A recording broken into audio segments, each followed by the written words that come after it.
Batting second, a 12-time All-Star. He has won 10 Gold Gloves, a record for his second baseman. Number 12, Roberto Alomar.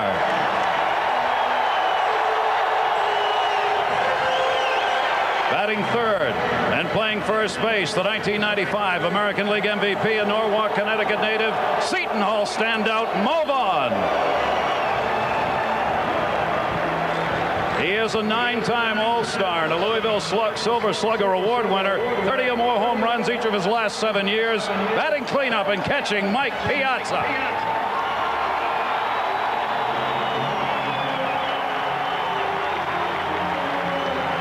He ranks among the franchise's all-time leaders in 10 offensive categories. He is the only Met in history to record 6 hits in one game. Playing third, batting fifth, number 13, Edgardo Alfonso. He began his career with the Mets. He returns to Shea with 426 RBIs over the last 4 years. Batting sixth, the right fielder, number 20, Jeremy Burnitz. Batting seventh and playing center field, the man who delivered not one but 2 game-winning hits during the 2000 playoffs, number 44, Jay Payton. A 3-time Gold Glover. He holds the Major League record with 101 consecutive errorless games at short. Number 10, Ray Ordonez. Last season, the Mets starting pitcher finished among the National League's leaders with a 3.31 ERA. Over the last 6 years, he has limited hitters to a .233 batting average. Warming up in the Mets bullpen, number 22, Toms River, New Jersey native, starter Al Leiter. Now let's meet the 2002 New York Mets coaching staff. One of the most popular players in Mets history. First base outfield coach Mookie Wilson.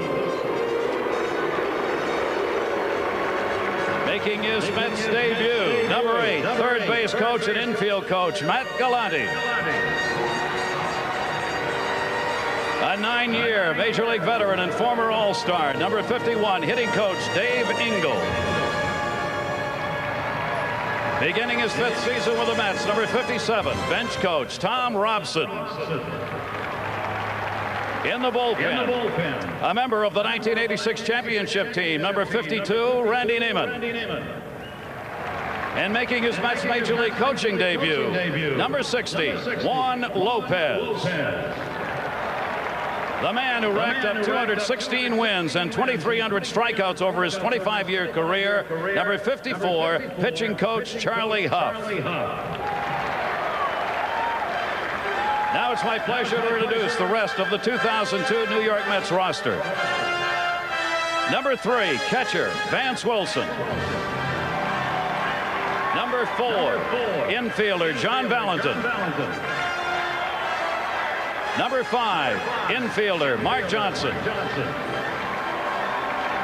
Number 17, pitcher Satoru Komayama. Number 18, pitcher Jeff D'Amico. Number 25, outfielder Gary Matthews Jr. Number 29, pitcher Steve Traxel. Number 32, pitcher Bruce Chen.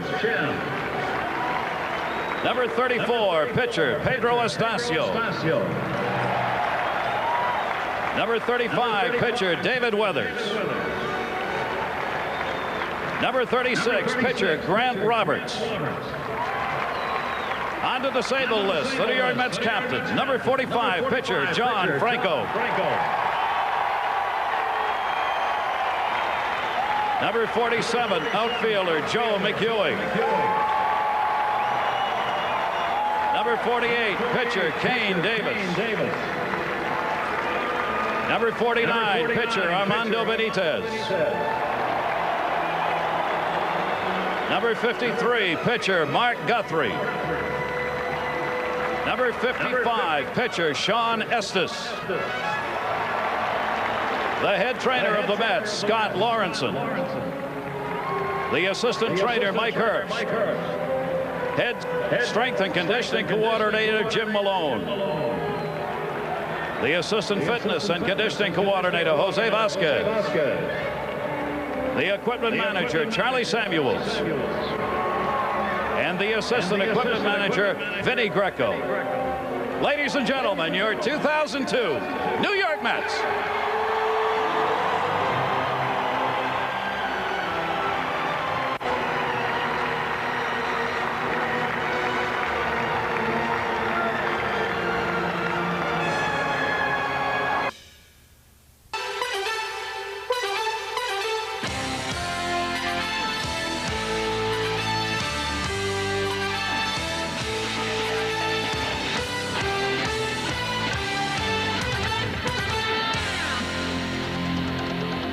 It's a special day from just about every vantage point, whether that of a fan, a player, or a member of team management. It's opening day when all seems right in the world. Today, the Mets take on the Pittsburgh Pirates as they raise the curtain on their 41st season, a season that is perhaps the most anticipated one in team history because of... On opening days, former mayor Rudy Giuliani on hand here for this game as the New York Mets are taking the field.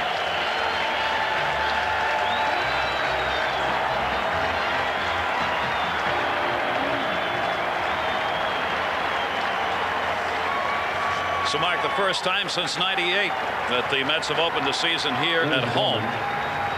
Please direct your attention to Diamond. Beautiful sunny afternoon. A little breezy, but not bad. Let's go to the public address announcer to continue these opening day ceremonies. Roger Luce joins me in welcoming all of you to opening day. Thank you very much. Laura joins me in welcoming all of you to opening day. I've been the president for a little over a year now, but I've been a baseball fan my whole life. Baseball is one of our nation's proudest traditions. Baseball unites our country and teaches us the value of teamwork. I wish all the teams and all their fans the best of luck this season. May God bless you all, and may God bless America. Now, play ball. Part of the opening day ceremonies. All that's left now is get this game underway. And there is the Mets opening day starter, Al Leiter, to go against the Pirates today. And the pitcher is Al Leiter. Fran Healy and Ralph Kiner. I'm Gary Thorne, and great to have you with us, everybody. They're in the first broadcast of a Mets game ever on MSG. And let's take a look at the starting lineups. Pittsburgh Pirates have had 3 starting lineups for opening day so far. We hope this one stays the same. There's Adrian Brown leading it off. Jason Kendall will be doing the catching. Aramis Ramirez at third. Kevin Young will be at first base. Armando Rios in left. Craig Wilson in right. Mike Benjamin starts at short. Pokey Reese at second. And Ron Ballone will be doing the pitching.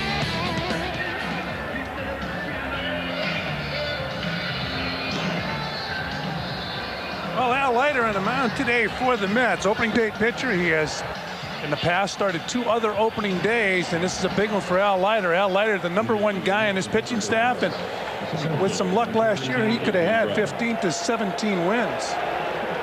And now the defense for the New York Mets. In left field, Cedeno, Patton in center, Payton in center, Burnitz, newcomer, back with the Mets in right field. Alfonso at third base, Ordonez at short, Alomar at second base, Vaughn at first base, and Piazza the catcher. And a strike thrown by Al Leiter to Adrian Brown, who leads it off in center field. The reason for the lineup change is Brian Giles, their offensive star, is out of the game.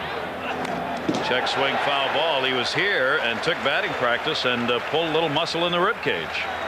So Giles is out of there. He's an outstanding player. He's put up some excellent numbers for the Pirates since coming over from the Cleveland Indians.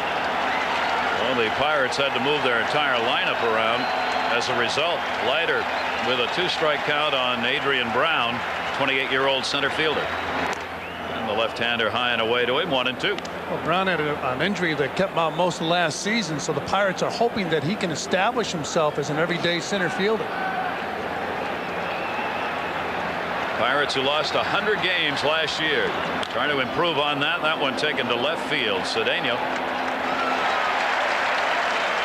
Gary, you mentioned 100 losses last year. The Pirates upped their ticket prices this year, and boy, oh boy, have they been hurt in attendance. Second year of that new ballpark out there in Pittsburgh.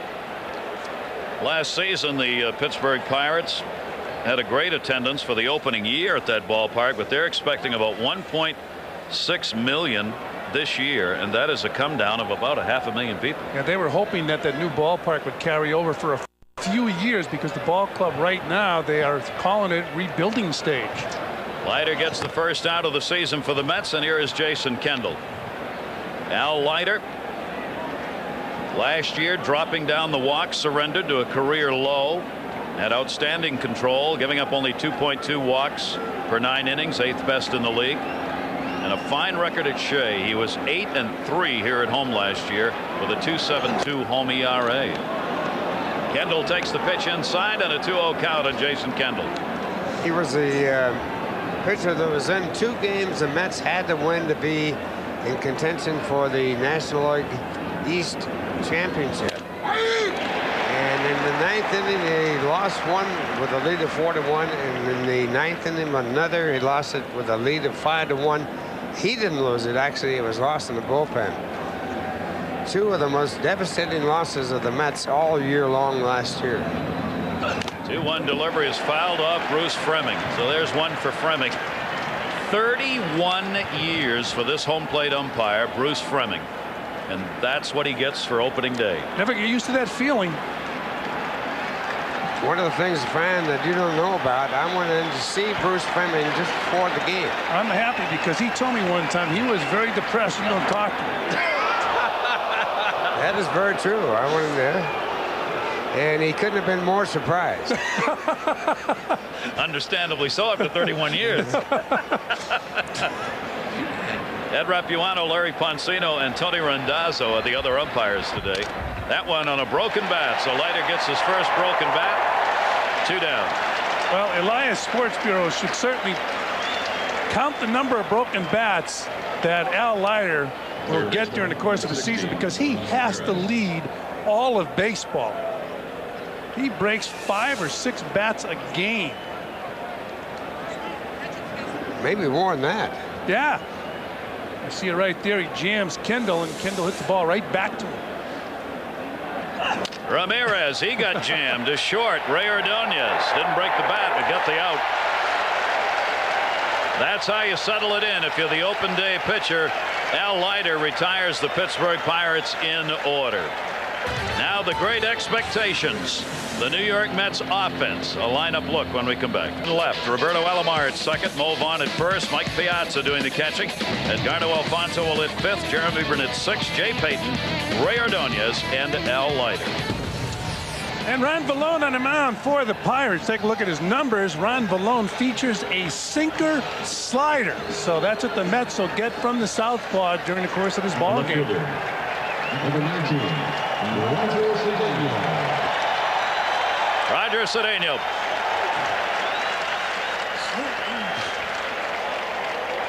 Couple of Mets going to be welcomed back home today, which the fans hope will make some magic. Roger Cedeno and Jeremy Burnett's 2 former Mets, who now are back with New York.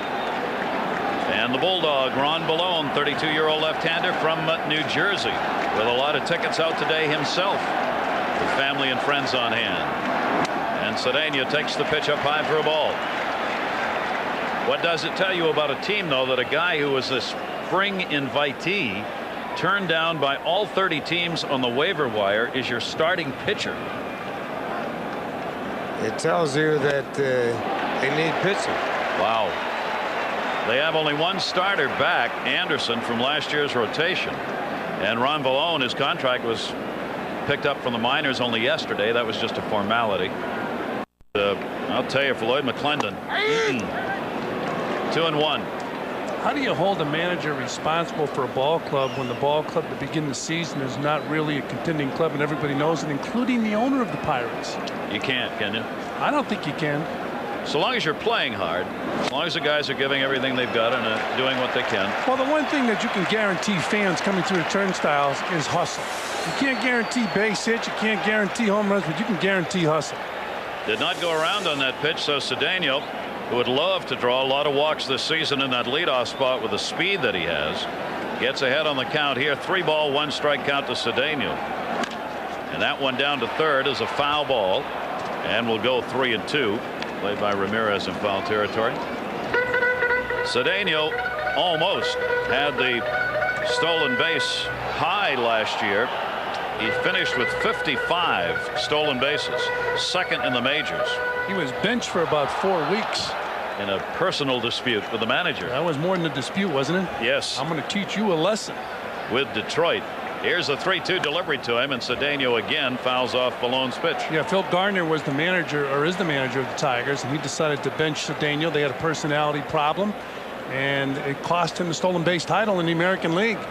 Ichiro beat him out by about 2. Boy, that's hard, huh? And that's very, very tough, especially for a guy who played like Phil Gardner. Put him out there. Don't get a chance to get a record of any kind very often. Fights off again, and the count remains 3-2 on 3 foul balls. Well, this is a tone setter right here, Ralph. The first man with good speed, second man good speed. You want to keep them both off the bases. You don't want to walk them, make them hit to get on. Well, the Mets have really added on some real good base runners in this club. Cedeno holds the Mets record with 66 in 1999. And for the 4th time he fouls a pitch back, so Balone trying to find a way to get him. Mookie Wilson held the Mets record prior to Cedeno picking up the stolen base mark and moved ahead of Mookie for the season mark for stolen bases in Mets history. Little nippy with the wind blowing, but out in the sun it is just beautiful today. Here's a 3-2 pitch, and he got him looking. Good comeback by Balone. Good pitch from Balone, and he has to throw strikes to Cedeno. You cannot walk a guy with that type of speed. You have to throw strikes, and he came back and threw strike. In the defense for the Pirates, it is Rios in left field, Brown in center field, and Wilson at right, Ramirez at third base, Benjamin at shortstop, Okie Reese at second baseman, Kevin Young at first base, and Jason Kendall at the catching position. And Roberto Alomar, welcome to Shea Stadium. One of the game's great players. Future Hall of Famer. 306 career average as he comes into this year. And batting second in the lineup. Balone inside to him. How about most gold gloves by a second baseman since the inception of the award? He's got 10 of them. The other expectation, not only offense for the Mets, but defense in that infield, which really should be superb this season. Alomar, 34 years old, 12-time All-Star. The 1-1 pitch, a check swing, foul back. One thing that really stands out in your mind, we mentioned in spring training about Alomar, when you talk to him as you look at Mo Vaughn on deck, when you talk to Alomar, and this should not sound trite, but this guy absolutely loves what he's doing. He said the biggest thrill of his professional career was the first day he got into the big leagues. And it's been a thrill ever since. He's played the same way ever since, too, friend. Boy. Alomar got jammed on that, fouls it back, and a 1-ball, 2-strike count. He hasn't had much success in opening day, though, as far as swinging the bat. Kind of funny, isn't it? A great player like that would struggle on opening day. He's 0 for 17 on opening day. His last 17 at-bats, he has not had a base hit. Pretty amazing for a 300 hitter. 1-ball, 2-strike count, Balone, the left-hander. Now Alomar is a switch hitter, keep in mind. Last year hit 279 off lefties and 356 off right-handers. He had both a better average and almost double the home runs, 13-7 from the other side of the plate. Got to thank the Mets way back in the 60s for Robbie Alomar being a switch hitter, because his dad, when he was a member of the Mets organization, was convinced to try switch hitting, and because of that his son became a switch hitter, because Robbie's idol is his dad, Sandy Alomar Sr., who's a coach with the Cubs. So the Mets organization did have an effect on Robbie Alomar years ago. Down the line, fine stop made. Kevin Young not hit that hard. Young gets over, and Cedeno and Alomar are retired, and here's Mo Vaughn. Good job at first base by Mo, and of course he weighs somewhere in the vicinity of 275 pounds, but he got over them and a good stop. Taking the base hit away from Alomar at first base. I should say Kevin Young. Well, here's part of that hope for power. 1,346 games. He closes in on some milestones and home runs and RBIs. And Valone takes on Vaughn, who's 1 for 4 against him. And high inside 1-0 on Vaughn. Left-handed power. That's not it. Little wiffle ball game going out there in the parking lot. Can't get a ticket. Play wiffle ball and listen to the crowd. 1-0 delivery. Up high again. Fastball. Interesting that we have Mo Vaughn's next home run is his 300th that will be picked up on the season, and Roberto Alomar's got 999 RBIs as a second baseman. So they both have milestone numbers that they're 1 away from. Piazza waiting on deck. Piazza's already got that 300. 2-0 delivery. Took something off that pitch. Valone gets the inside corner. 2-1. No one has ever had a home run in this first game for another team to get the 300 home runs. Andre Dawson hit number 400 with his first team away from his original team. Hit it with the Red Sox. 2-1 delivery by Vaughn. Vaughn is foul back into the seats. Well, one thing Mo Vaughn did a lot of in spring training, I thought, Ralph, was he hit that ball to left center field with some power. Of course, at Fenway Park, it's a home run. We'll see if he turns on the ball here at Shea Stadium. Mets are hoping for a lot of home runs. Mo's got something to prove, not only coming off his injury, but also to the California Angels. You know, you said an interesting thing. In left field at Fenway, it's very short with a high fence. And really, you can get a lot of singles on fly balls, but not home runs. Wade Boggs made a living off that, lining balls off the left field wall. Tattooed him, yes. Well, if you hit that fly ball left field up in Fenway, that baby can go into the net. And Mo Vaughn picked up a number of home runs going the other way at Fenway Park. He also hit well over 30 2 years ago with the Anaheim Angels. The question on Mo Vaughn, of course, is going to be staying healthy and the year off. Can he come back to the Mo Vaughn we think of after missing a season? Valone goes outside to him, and the count is 3 balls and 2 strikes. He is definitely excited about being back in New York, but playing for this team. He just did not fit with the Anaheim Angels. It did not work. Sellout crowd here today at Shea Stadium, hoping to see some offense. The wind is blowing out towards right field. 3-2 breaking ball. Whoa. 2 fine changeups. Each of these starters retiring the opposing side in order. This year, all season long, we are going to have reports for you that are being provided by a mystery scout. And with these kind of reports, he better remain a mystery, because that outfield might go after him from Pittsburgh. Well, there's that scouting report. Giles, Ramirez, Kendall, and Reese, rest of the roster AAA. And the scout is heading for his car. It actually is a living, breathing person affiliated with baseball. That's all we can say. Who's not afraid to step up if asked. That's right. And his career is going to be short-lived. Here's Ramirez. Well, I thought it was going to be Ramirez. I told you this lineup was wrong. Kevin Young coming up. Young, Rios, and then Wilson. What a way to start for Lloyd McClendon. He loses his best offensive player in batting practice of game 1 before the game even starts, with Giles going out. So Young got the number 4 hole for Pittsburgh today. It would have been Giles, Ramirez, and Young had he been able to go with the original lineup. Leiter with a strikeout. Turns out to be Lloyd McClendon. You get Giles, an opening day, he's out of the lineup. Gee. Same thing Pittsburgh went through last year. Swung through that one, 1-2.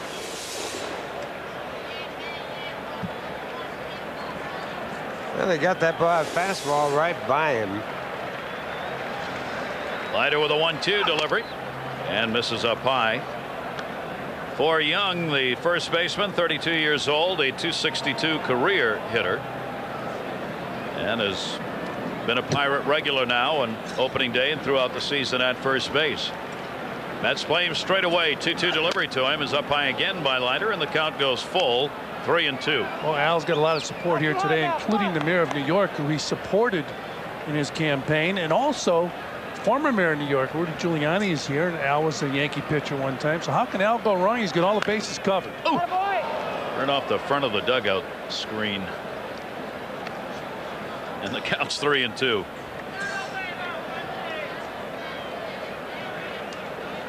Gonna keep your eye on that one. 3-ball, 2-strike count again. Young has power.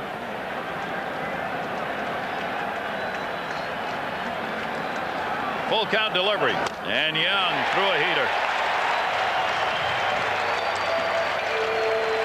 There's Elf's first strikeout of the year tonight on MSG Network. Catch the premiere of Angles, MSG's newest show, taking the hottest topics on in sports.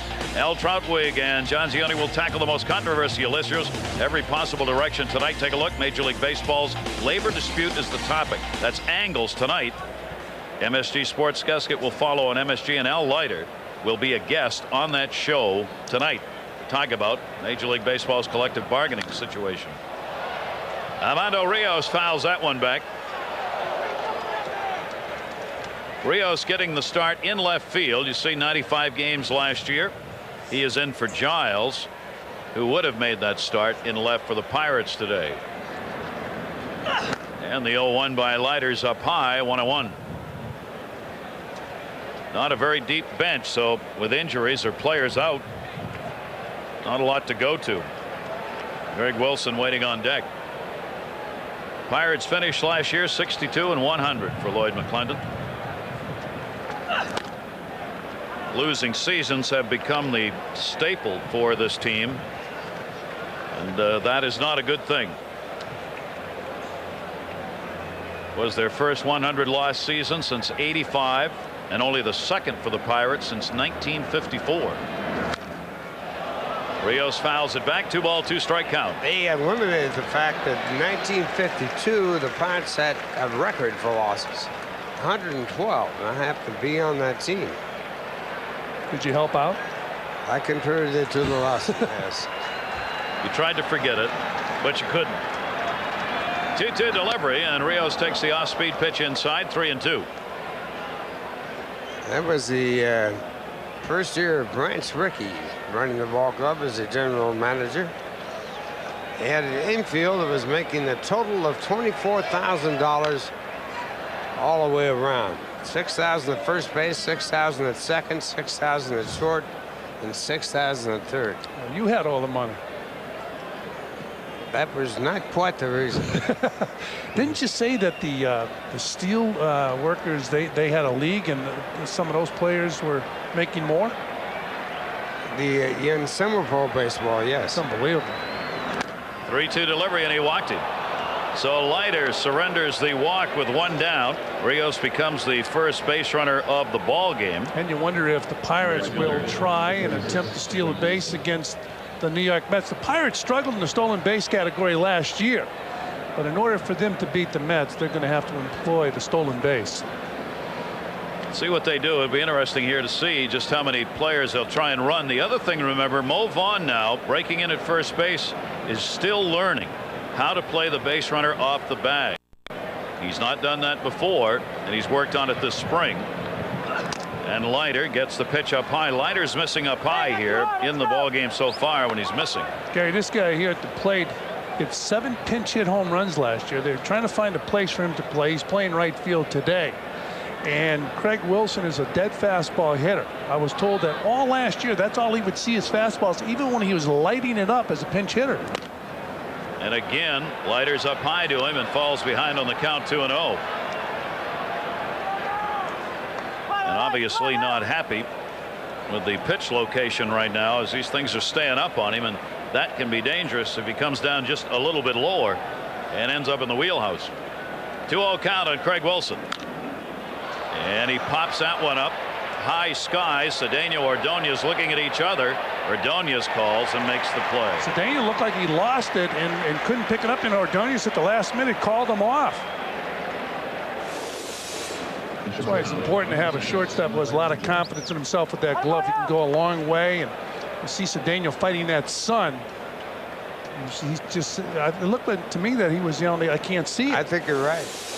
But he has the best man in baseball at catching those little Texas leaguers. You know, it's funny, Ralph. I think it's to the point now where if Ordonez can get to it, the outfielder should back off because Ordonez has the better hands and the confidence, and you don't want to take away his aggressiveness, so let Ordonez run as far into the outfield as he can get and let him catch the ball.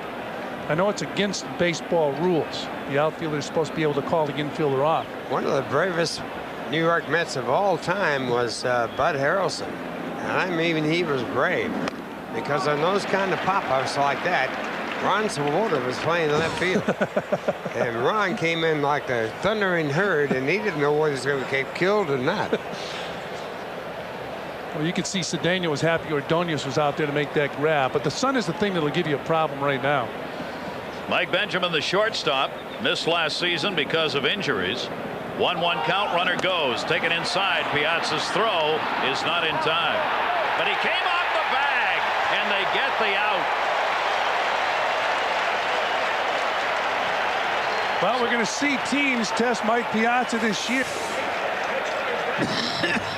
You can see the runner going off the base and Alomar staying with the tag. Maybe he helped him a little bit, push him off, did he? No, I don't think so. Watch him, he went right by.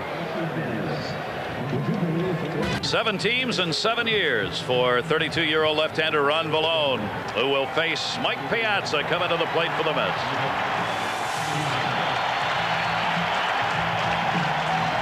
Right here, they caught Sealing. Even though he got to the bag, he came off the bag and didn't retain possession of the bag. So it's caught Sealing. Our Robbie cam, one of 2 new cameras in use here that'll have those shots at second base. The other one way out there in left field. Mike Piazza takes it for a strike. It's probably the first time in baseball history that they set up a special camera for shortstop and second base, and that's because of 2 of the best in the business. You have some great shots of guys turning double plays out there from that angle, crossing the bag. The 0-1 pitch by Vallone misses away. There's the camera we were talking about, way up there in the lights. Seeing that little break right there. And you'll have shots from that looking back down that left field line and around the ballpark. Doubles as a security camera. A 1-2. I'm just kidding. 1-2 strike count on Piazza. But then again, it might. Got one in right field as well to take shots down in the other corner. That oftentimes balls were lost over there in that left field corner. Piazza, what a shift they've got on. Look at the right fielder here. Wilson is swung way around. He's in the gap in right center field, where Piazza oftentimes will take a pitch. If you ever hit one down the right field line, he can walk home. Vallone takes it inside, and a 2-2 strike count on Piazza. Ralph, last year we saw Mike Piazza probably pull the ball more than he's pulled it in his whole career. He didn't hit as many home runs, I don't believe, to right field as we have seen him do in the past. He is awfully strong to right center field. There's no question about that. You know, he was talking about what goes through his mind. He was telling me when he goes to the plate, one thing he wants to do between the on-deck circle and the batter's box is quiet his breathing, calm his body down for total relaxation. Well, anxiety is certainly a detriment to being a good hitter. 2-2 strike count on Piazza, leading off the second inning for the Mets. Scoreless game. Vallone, another fastball, foul back. There's a look from left field. You can't buy that ticket. You don't want to buy that ticket. No, you don't. You could be blown off the roof if you had that ticket. The operator has this beautiful seat down the left field line and high up. No, it's not the operator. 2-2 delivery, and Piazza takes it up high. 3-2 from Vallone. One of the things that happened to Mike Piazza this spring, he was hit by a pitch 4 times. And that's way too much for spring training for anybody. And in his career, he's been hit 18 times by a pitch. There's one down that right field line, and there's no way the right fielder's going to get it. And that is a fair ball into the corner. Couldn't be handled by Pokey Reese. Piazza gets a double, a ground rule double, as a fan reached over for it. So Piazza's on. Mets have their first hit. Just saw Mike Piazza do something he rarely does. He watched this ball and didn't bust it down the first baseline. You don't see that very often from Mike Piazza. Maybe a little body English, hoping that ball will stay fair. I think he's hurt. Nope, sorry. It's a call. Saw him coming back towards the dugout, wondered what the problem was. He thought it was a foul ball. You know what? Fan interference, but you can, if you want, you can say that the only place that Piazza would have made it to is first base. That's right. That was a good call by the umpire at first base, Ed Rappiano. And if it's funny because we mentioned how Mike usually busted every time out of the batter's box. If he's busting it here, he gets himself a double because the umpires can then say, well, he would have had a double. Very unusual to see Mike Piazza watch a ball. I got a feeling he felt this baby was going foul. No question. And the second baseman pursuing that ball, Pokey Reese, he was in fair territory when that ball hit his glove. See, but when it hit his glove, Fran, you're right. Mike wasn't even at first base. And you never see him do that. So that mistake by Piazza cost the Mets on a base right there. And also he stopped at first base. So he pretty much said, I got myself a single. And so the umpire said, well, go back to first. Here's Edgardo Alfonzo. So Piazza gets only a single out of that. Alfonso's numbers last year with the bad back nowhere near what Edgardo Alfonzo can do offensively when healthy. So Bobby Valentine, talking to John Franco, starts the season on the DL. Will not be happy about that. He went out and talked to Bruce Fleming, the home plate umpire, but as Ralph said, that's a good call. There's no way he was going to be at second base. 0-1 count. Throw over. Young playing off the bag with Piazza not a threat to go. You know, that's an interesting call because an umpire has discretion. If you hit a grounds rule double that a fan gets involved with or whatever, of giving an extra base. Even a triple. Yeah, he could get scored as a triple. But they never call that. I've never seen it called in maybe a year. Not in that case. But in that case, it was a single. That's as far as Piazza wanted to go. Alfonso not happy with that call. Turns around on Bruce Fleming.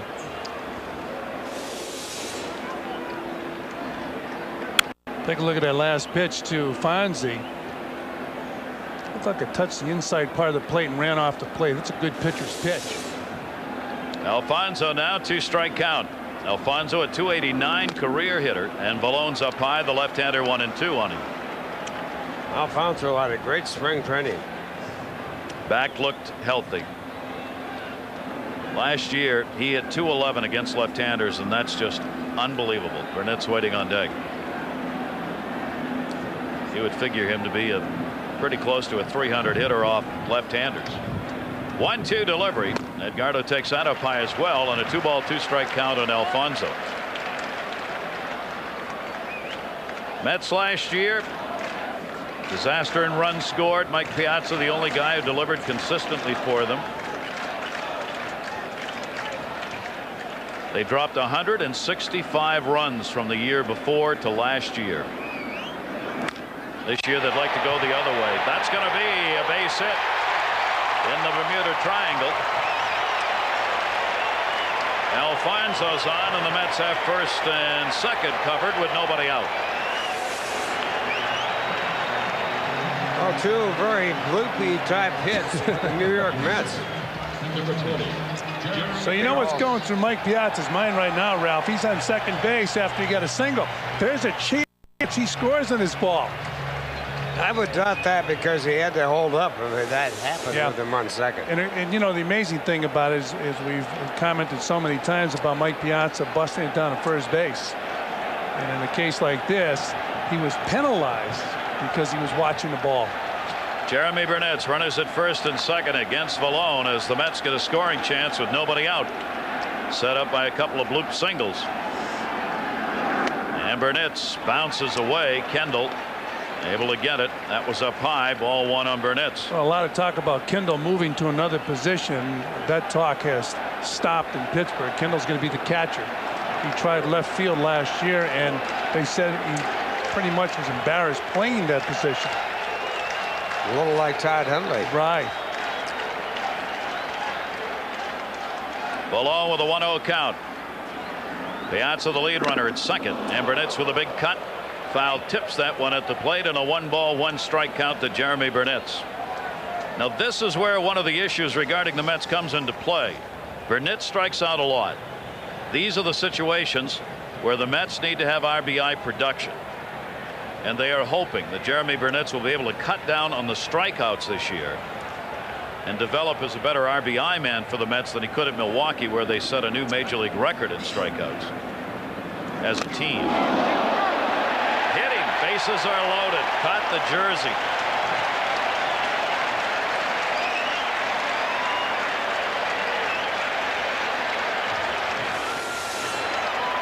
Well, Burnitz hanging in there, and Vallone figured he could get him inside, and he did. He got him, literally got him, just touched the shirt. Good call by Bruce Fromme, the home plate umpire. Listen to this.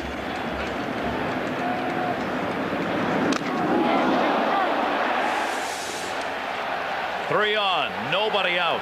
The infield will play in at first and third. Double play depth at second and short. Now they move Young, the first baseman, back as well. You know, Gary, here's Jay Payton. Although this is Payton's first at bat of the year, this could be a huge at bat for Payton. Base hit here, get off on the right foot, drive in a couple runs. He was hot and cold in spring training. He was given the job by Bobby Valentine. Steve Phillips loves him, so this could be a big at bat for Payton. Spen Williams is the pitching coach for the Pittsburgh Pirates, out to have a word with Ron Vallone. In trouble here in the second inning with the bases loaded and nobody out. You have to settle Vallone down. I mean, he lives on adrenaline, and when he knows he's going to be pitching about 3 days before he starts, he is super hyper. And with a sinker ball pitcher, you really want him very, very relaxed, somewhat tired. You don't want a hyper pitcher with a sinker ball, because that means he's going to be throwing that baby too hard. But this is a great hitting situation for Jay Payton, Ralph. It certainly is, and psychologically, it's a good set off a good year for him. Oh, boy. 1-0 count, Jay Payton. And misses down low 2-0, and the at-bat gets even better. Of course, the hypertension is going to be a problem. Those two blue hits that got the raised considerably. Last year, Payton went 4 for 16 as a pinch hitter. No Grand Slam home runs. He has one in his career. The 2-0 delivery by Vallone. Inside corner strike. You know, you talk about that tension in your body, and mention how Mike Piazza said as he goes to the plate, he wants to calm down, get a more relaxed feeling as you look at the runners on the bases. Here's a situation where Payton should take a page from Mike Piazza's book, because I'm sure he's wired right now. Only infielder in at third base is Ramirez. 2-1 delivery. Ripped. Foul. And he broke the bat. Got out in front of that one. What Vallone has been successful at so far is coming back off the fastball. Fastball changeup. Trying to keep the hitters off stride, because we mentioned earlier he's not going to overpower anybody. He's what is known as a crafty left-hander. Bobby Valentine hoping the Mets can get on the board right here. 2-2 count on Payton. Piazza, Alfonso, Burnitz are the base runners.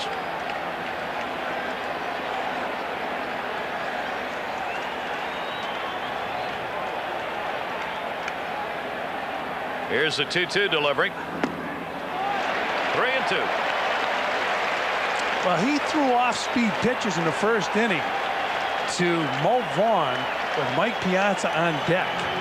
So he's got a lot of confidence in his off-speed pitch, because you don't want to walk Vaughn and end up pitching to Piazza. Full count curveball through to Vaughn to strike him out, and he also on the 3-2 pitch did it to Daniel.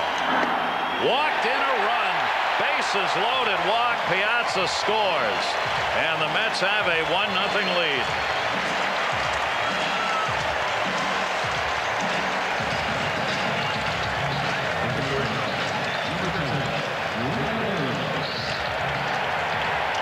So Jay Payton showing that he's able to take a pitch.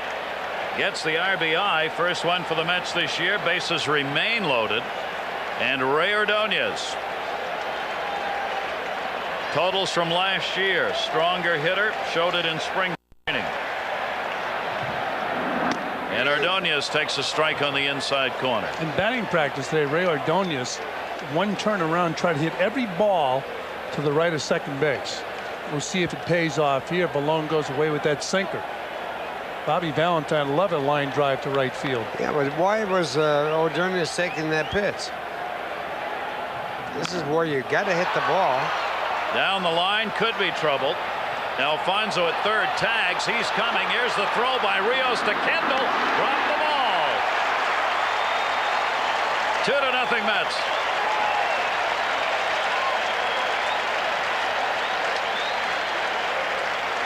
Well, a real gamble here by the third base coach of the New York Mets. Very short fly ball. And the throw was offline. The runners at first and second did not go on the throw home, which was a mistake. But the gamble paid off right there. The Mets now are leading the game. See Matt Galante, third base coach, telling Fonzie to tag up. Fonzie goes, throws off the line. Of course, they have so many scouting reports on these throwing arms. That was a give me the way Matt Galante told him to tag up. He must have said tag up and score. Looking for the bunt now with one away. Leiter takes it up high for a ball. Charging in, and I mean charging. They're trying to hold Ramirez back at third so that he can cover the bag and try and get the lead runner Burnitz, who's on at second. First and second, one down. 2 runs in for the Mets. And Al Leiter last year struggled in the sacrifice bunt category. He did not have a sacrifice bunt in 64 plate appearances last season. That's an ouch for a starter. 1-0 count here. Balone. Infield rotates. They try at second, and Reese had to haul that one in.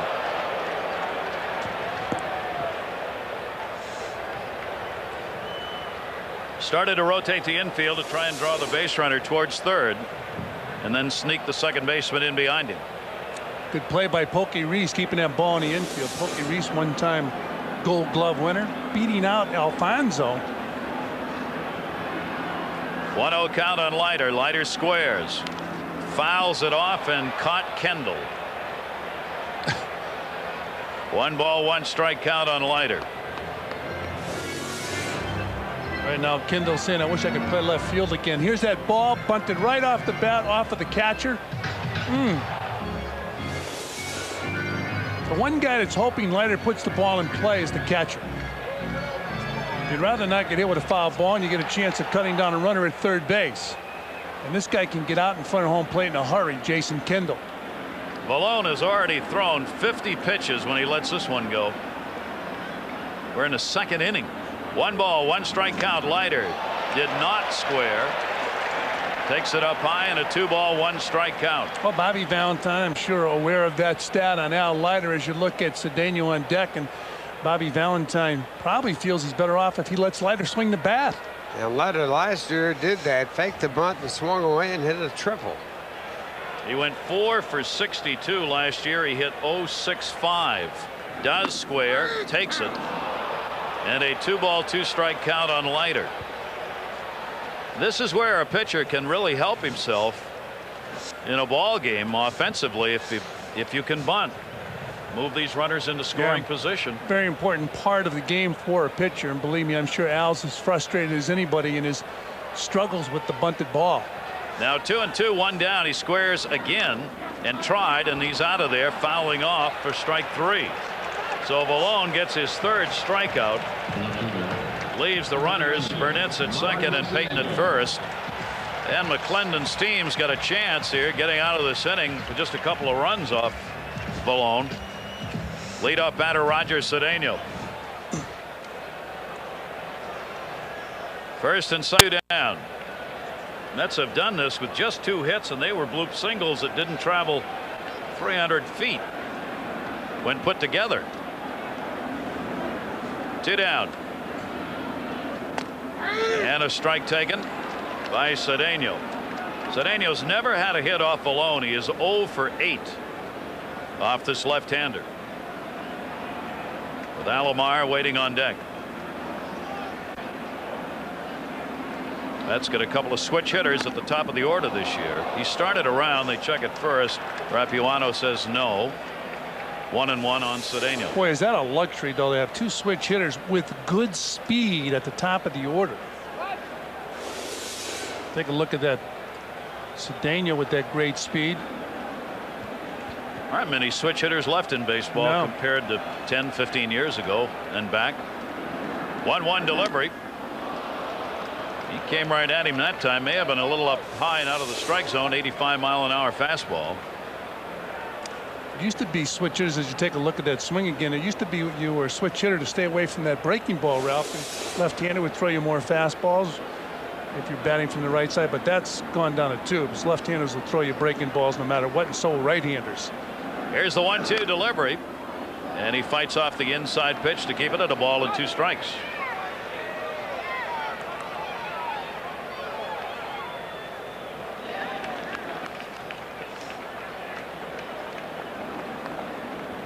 Valone working hard, and the youngster gets the souvenir. How's that smile for opening day? Atlanta's already taken a 4-0 lead against Philadelphia in Atlanta in their opening game today. 1 ball, 2 strike count. Valone with runners at first and second. And Cedeno inside outs to right. Wilson running. Wilson can't get it. And the runners are caught in a jam here. Oh, another base running mistake by Jay Payton. Cedeno almost ran by him. There were 2 down, and he didn't realize it, and he stopped and was at second base when the ball fell in. He should have scored. He forgot how many outs there were. Yeah, so Jay Payton was more concerned with the ball being caught with 2 outs. He should be on the move, and the ball drops in. Wilson had to run a long way for that ball, but Payton with great speed, and when you have that great speed, you just outrun your mistakes, and Jay hustled to third base. Cedeno was flying around first base. I'm sure he was watching the ball also. So the Mets have had 2 base running mistakes here in the inning. One by Piazza, that one by Payton. Still they have the 3-0 lead, and now Roberto Alomar. Runners at second and third, 2 down. RBI single for Cedeno. 3 bloop hits in the inning. And Roberto Alomar takes the pitch away. 2-0 count. Now Alomar is one of the best in all of baseball with runners in scoring position.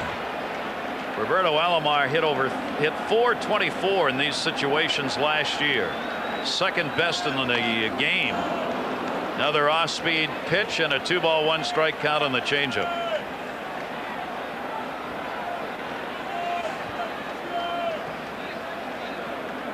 Mets have 2 in scoring position with Payton and Cedeno.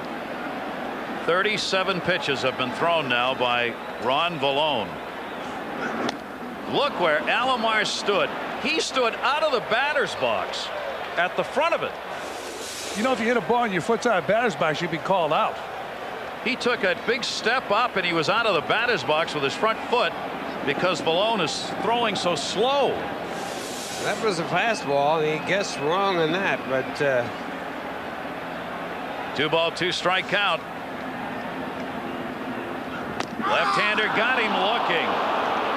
Ron Valone gets out of the inning as Alomar is called out on strikes, but the Mets with 3 dying quail singles, 2 base runs. So Al Leiter goes to work with a 3-run lead here in the 3rd inning. Mike Benjamin was at the plate, and Rios got caught stealing. So he'll lead it off here with Reese and Valone, the pitcher, due up in the top of the 3rd. Pirates and Mets last year were 2 of the struggling offensive teams. Pittsburgh was dead last in average. The Mets were next to last. The Pirates were next to last in runs, and the Mets were last. That one down the line is foul. The Mets have every reason to believe that's not going to happen this year. The Pirates, on the other hand, still got some problems. Benjamin with a 2-strike count.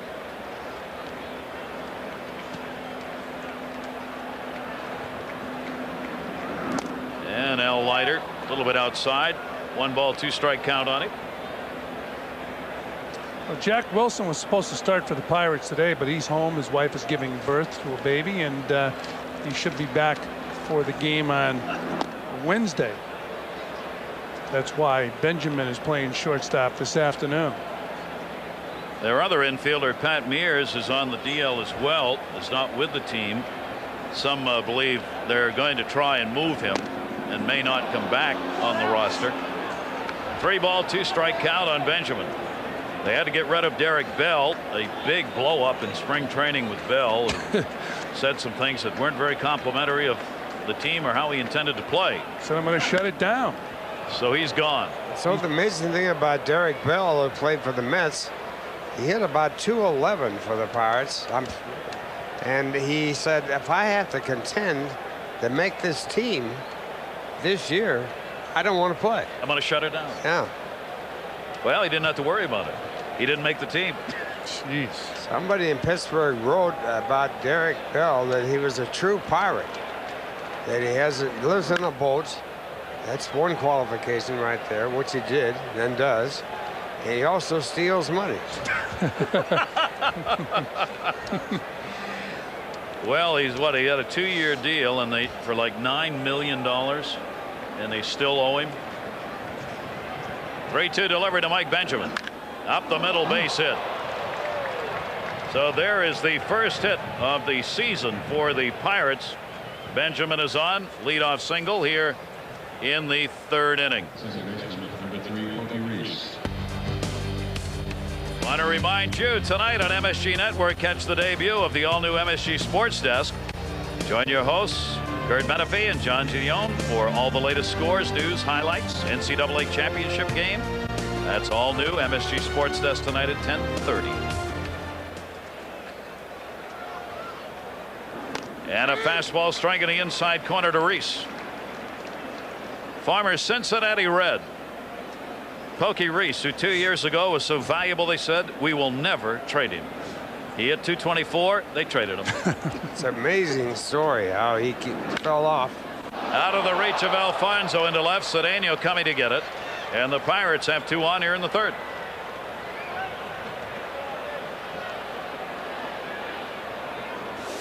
Well, Pokey Reese is turning his heater around, hitting the ball hard into left field. And the Pirates with runners on 1st and 2nd. Fonzie just missing that ball. Levoil MSG Super Cam for you. That's a super slow-mo cam. We'll give you shots like that this year.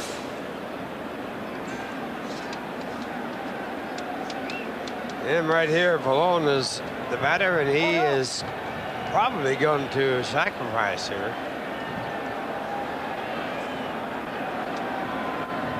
Although Alfonso, now he comes in. And he's not. He started way back and broke him with a pitch. Trent Jewell, third base coach, came up to talk to Valone before the at-bat.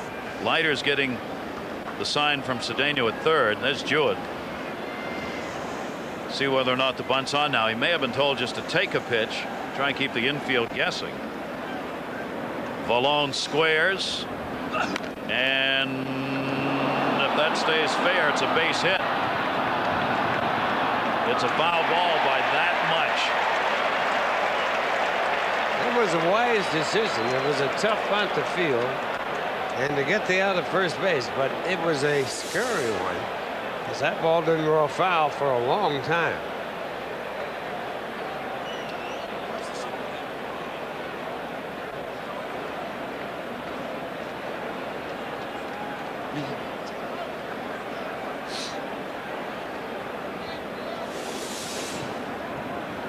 One ball, 1 strike count on Valone.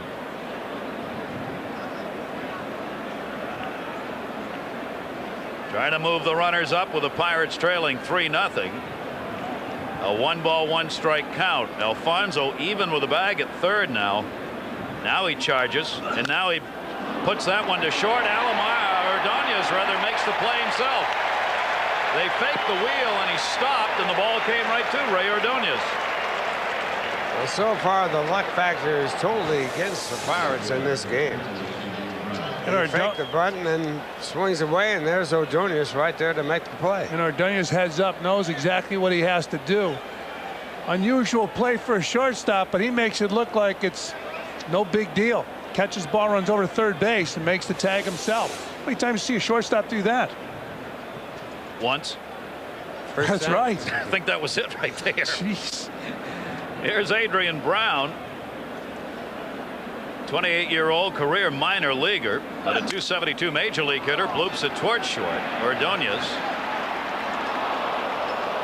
Ordonez started to fake dropping the ball, but the infield fly rule was in effect there. And the runners have to remain at first and second, and there are 2 down. Catcher number 18, Jason Kendall.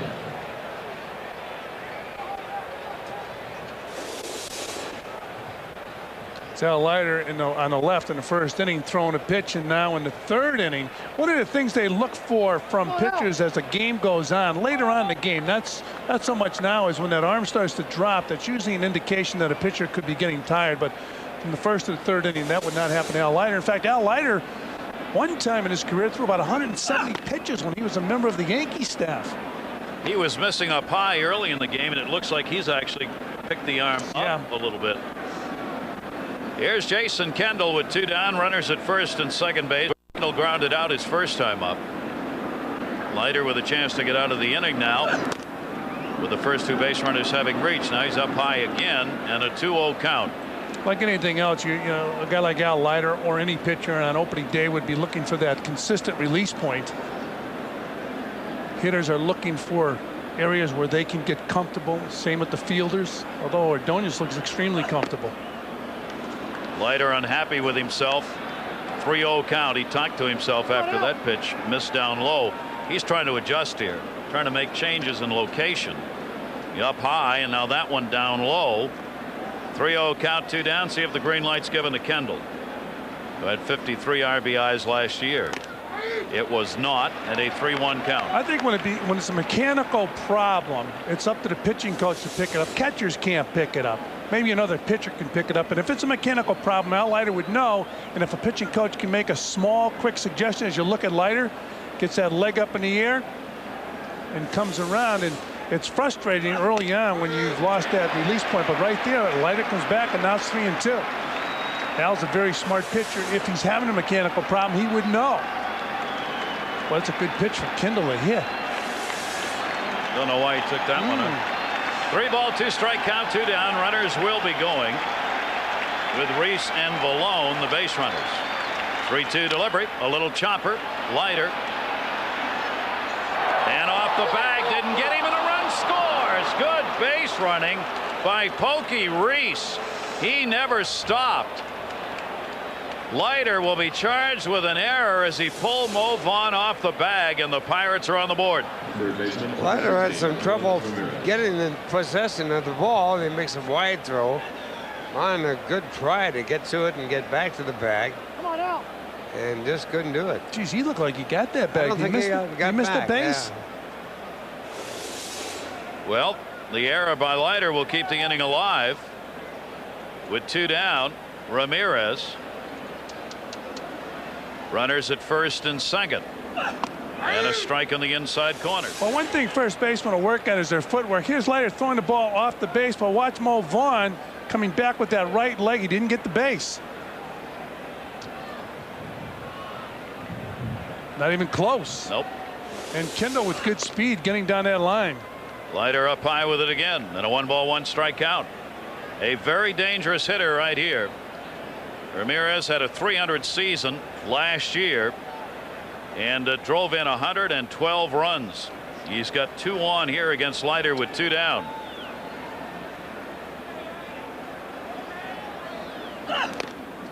Chased one that was up and out of the strike zone.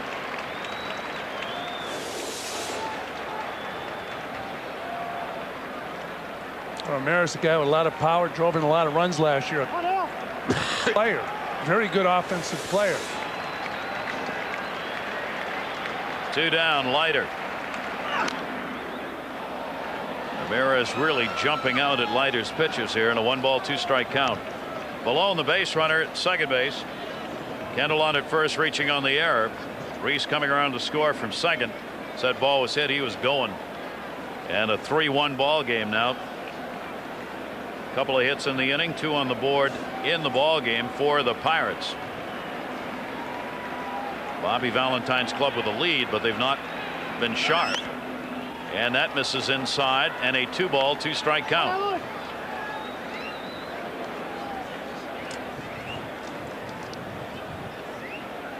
Kevin Young waiting on deck, the cleanup batter. Runners in scoring position, a very fine 379 last year. Here's the 2-2 delivery to him, and again Leiter's up high, and 3-2. Leiter's starting to pile up the pitches, even though he's walked only 1. 3-2 count, 2 away. Charlie Huff, the pitching coach. 57 pitches thrown, and we are in the 3rd inning.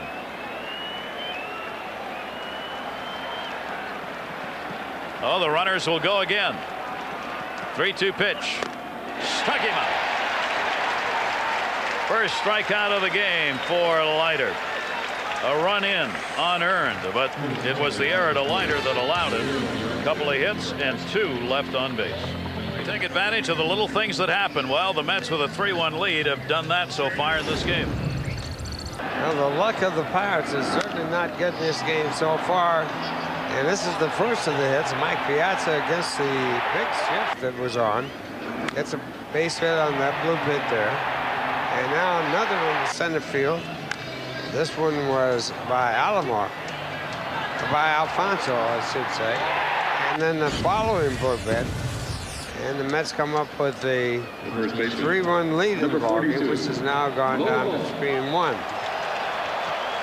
Mo Vaughn coming to the plate after striking out his first time up. 4 strikeouts for Ron Vallone in the game. But he is trailing 3-1. Vaughn, Piazza, and Alfonso due up. And Vaughn will foul that one back. The operation, there's Piazza on deck, that kept Mo Vaughn out, the reconstructive surgery on the biceps, the left arm. And he said in California when it was done that they rushed him back, and it continued to be a problem. Has not been a problem this spring. The shift on. Benjamin with plenty of time makes the play.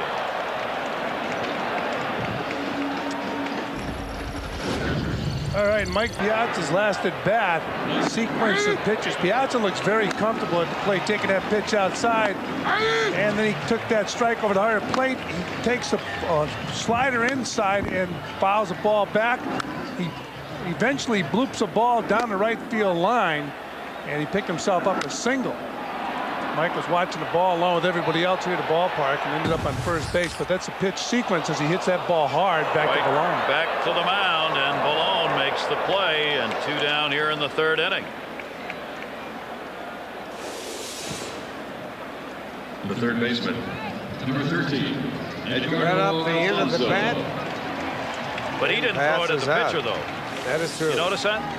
See, he didn't throw it at the pitcher. Referring back to a pitcher throwing a bat at Mike Piazza. Oh, no, I would never do that. No. Okay. 2 down at Edgardo Alfonso. Alfonso had a single and scored in the 2nd inning. Showed bunt, took the strike, though. Vallone is just trying to get out of an inning here without throwing 15 or 20 pitches. He's the only pitcher in Major League history to pitch for 7 big league teams before he got a chance to pitch on opening day. Ron Vallone. He was just hoping someone was going to give him a contract. Well, he got one. There he is.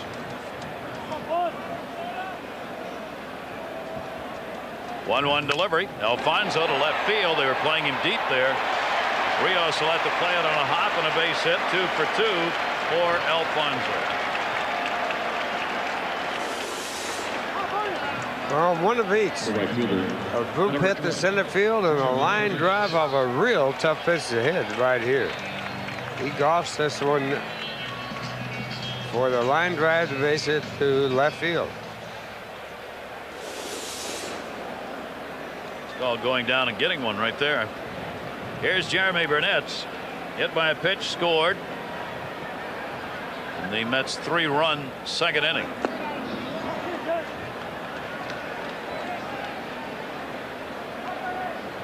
Strike one on a slider down and away to him.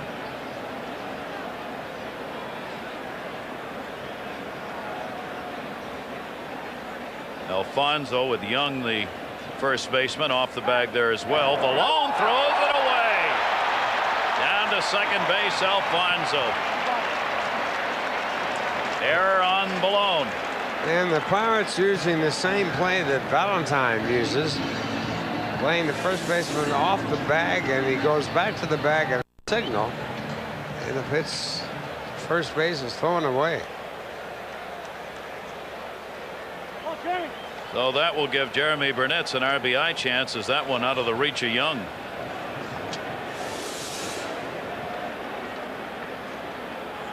Oh, 1 count with 2 down. He does take a big cut, doesn't he?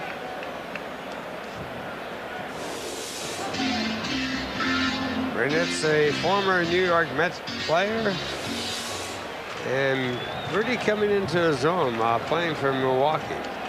100 RBIs last year.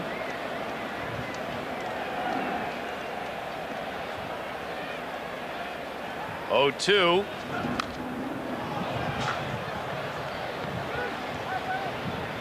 Tried to go the other way with that off-speed pitch as they've got the shortstop, Benjamin, way over towards second base, giving Burnett the shortstop hole.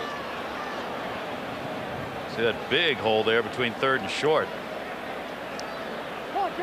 Outfield has swung the other way. Center fielder Brown's moved over to left a little. Alfonso off second base in the 0-2 delivery. Foul back again.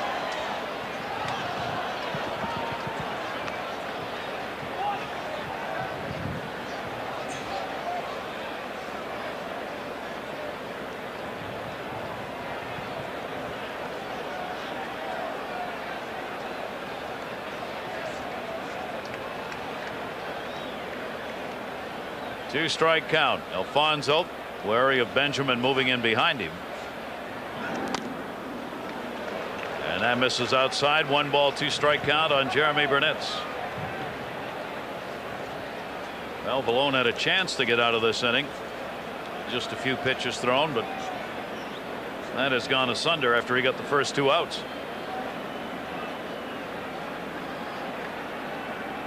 Pick off at second. No throw made.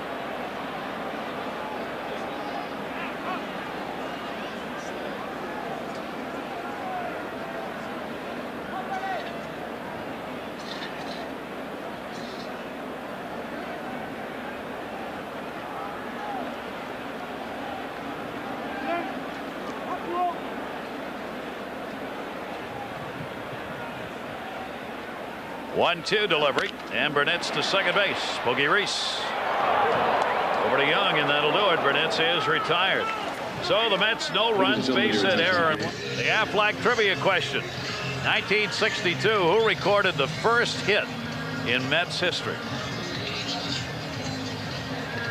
Ralph was there. I was there, but I don't think I know that. Was Richie Ashburn on the club? He was on the club and led off. I would say first home run was Gil Hodges. I remember that. I'm a little more into home runs than singles. I understand that. Well, we'll find out a little later on. Now Leiter goes back to work inside and low. The Young, who struck out his first time up. Leiter with a strikeout and a walk so far.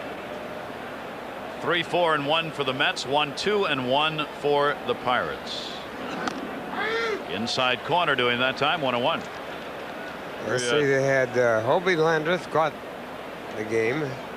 Casey said you got to start with the catcher. If you don't have a catcher, you have a lot of pass balls. See, Casey knew. And at first base was Hodges. Second base was Neal, Charlie Neal. Shortstop was Elio Chacon. Third base Don Zimmer. Frank Tomlinson left. Ashburn in center field, and right field was Bell. So there's a real chance one of those guys had the first hit. So one of those had the first hit. Got it down to 8. Unless it was the pitcher. Pitcher was Roger Craig. Now, Casey Stengel named all those players in a monologue with Lindsey Nelson. And he went around just like I did. First, second, third, and around the infield.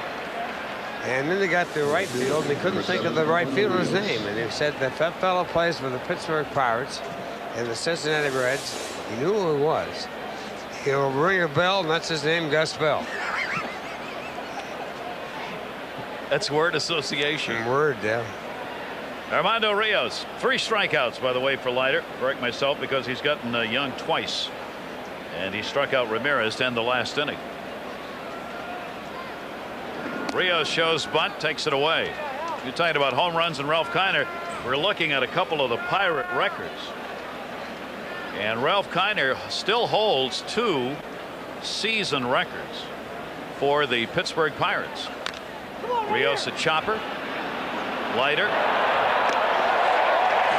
2 down.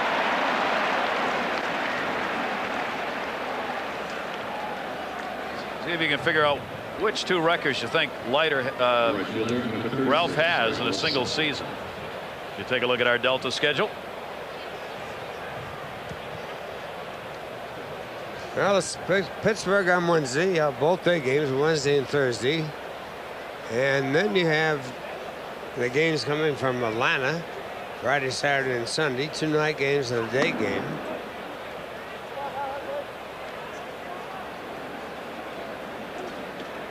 It's a tough road trip to start with on the road. Atlanta, the first major opposition. 2 down here, 1 ball, 1 strike count on Wilson. One of those records Ralph holds, you would expect. 54 home runs in 1949. Still the single season mark for the Pirates. The other one, and Ralph didn't know this morning when I asked, 137 walks in 1951. Still the single season Pirate record for base on balls in a year. You're still there, Ralph, in the book. I've been gradually going out of that book. Haven't we all? 2 ball, 2 strike count on Craig Wilson. Infielder, outfielder, catcher. He's a right fielder today. The Pirates are thinking of putting him behind the plate and moving Kendall to another position, but Kendall wants to catch, so Wilson finds himself in right field. Hit 7 home runs as a pinch hitter last year for the Pirates. If he can hit home runs, you want him in the lineup. Pirates don't have enough to go around. 2 ball, 2 strike count with 2 down.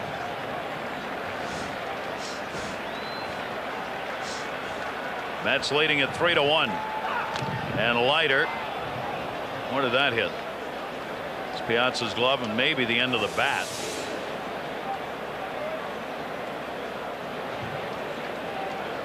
Piazza's glove. Hit the heel of the glove and bounced out. 2 ball, 2 strike count. Each pitcher retired the side in order in the first inning.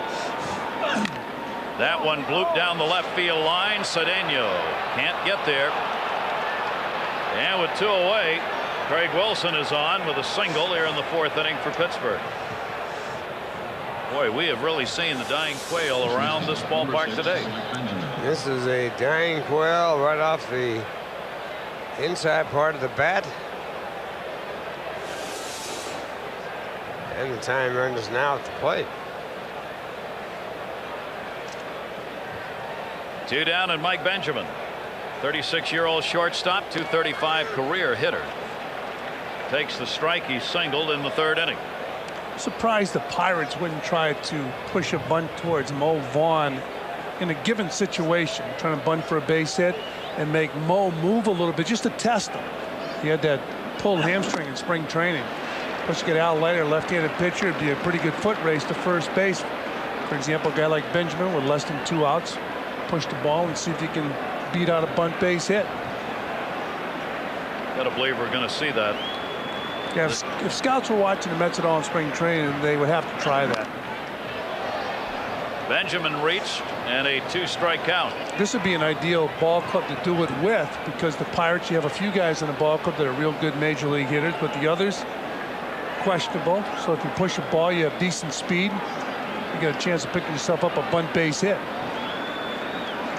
0-2 count with 2 down, runner at first base. Leiter's up to 75 pitches already. We're only in the 4th inning. So the Mets bullpen will be called on today. Here's Reese. Bobby Valentine. One of the issues with the Mets spring training was that bullpen. Towering pop-up. Cedeno, glasses down. Battles the glare a little bit and puts it away. No runs, base hit, 1 left on. We'll go to the bottom of the 4th inning, opening day. Flag trivia question. 62, who recorded that first hit in Mets history as the Mets celebrate their 40th anniversary? Ralph? And Gus Bell, that's his name. He'll ring a bell. And Gus Bell, at one time, outstanding player for the Pirates, and later on traded to Cincinnati. She may have a ticket from that game in her hat there. Man, the Mets were rained out the first game. It's a good thing you were, because the team got stuck in the elevator. Not the whole team, but a lot of the team, and couldn't get out of the elevator to get to the ballpark. Right there, they should have known it was going to be one of those years. Jay Payton leading it off. The Mets lost their first 9 games of the season, and after those 9 games, the Mets were 9.5 out of first. And how could that be? Because the Pirates won their first 10 games in that same period. Deep left field, Jay Payton, goodbye, home run.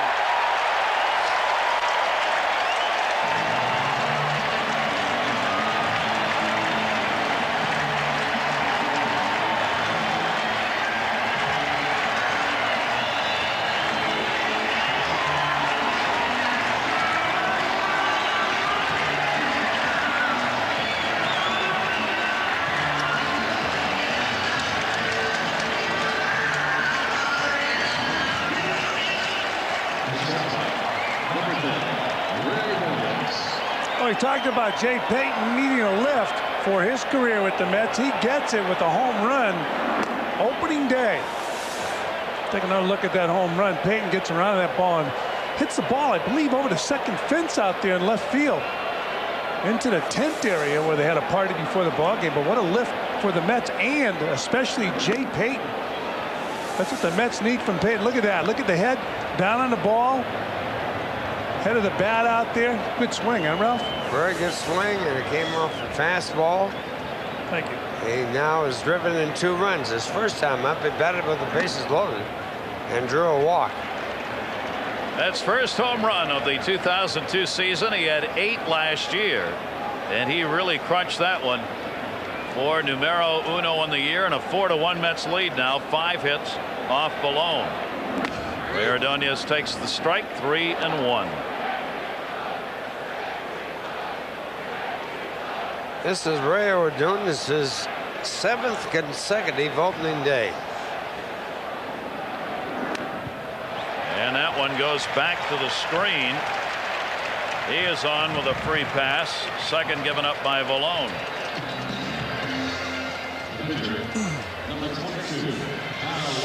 Jay Payton still smiling over there.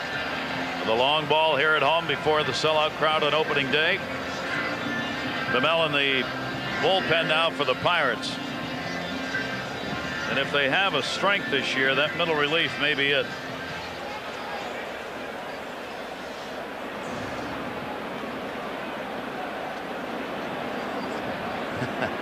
I love that hat. Here's Al Leiter. Pirates playing for the bunt.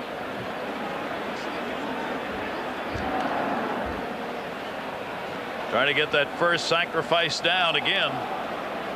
He struck out trying to bunt first time up.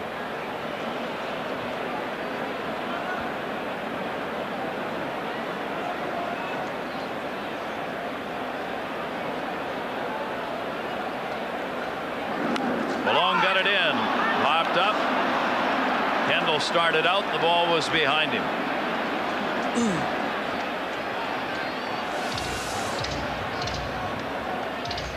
talked about Al Leiter before, how Al struggled last year with that sacrifice bunt, and once again fouling the ball off here. He tried it his first time up.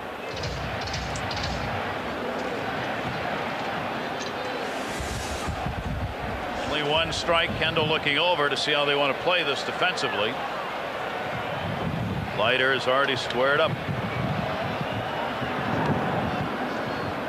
Mentioned the Braves. They've got a 6-0 lead over Philadelphia, and Maddox scheduled to start, has not. Tommy Glavine starting against Robert Person, and 6-0 lead for Glavine over the Braves today. Maddox had that buttock muscle problem, kept him out of the start. Yeah, strained his buttock muscle.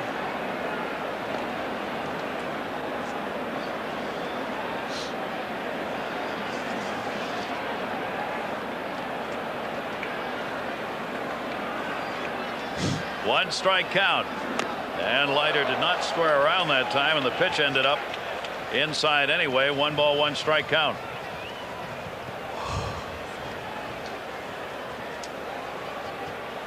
If Ron Ballone's your opening day starter and it goes like this, it's going to be a long year for the Pirates. They're expecting it to be a long year no matter what. Yeah. 1-1 delivery. Leiter play at second. He still doesn't get a sacrifice. Ball dropped, but after the out is recorded. Ordonez is out of there. Fielder's choice for Leiter. Benjamin taking the throw. Well, Leiter bunting that ball on the ground, getting the ball back to Vallone, and Vallone opting to go to second base. And makes a strong throw, high throw, but Pokey Reese is able to make the grab. Should say Mike Benjamin. Now Roger Cedeno with Leiter on at first base. Cedeno an RBI single and is struck out. Shows bunt, takes a strike on the outside corner.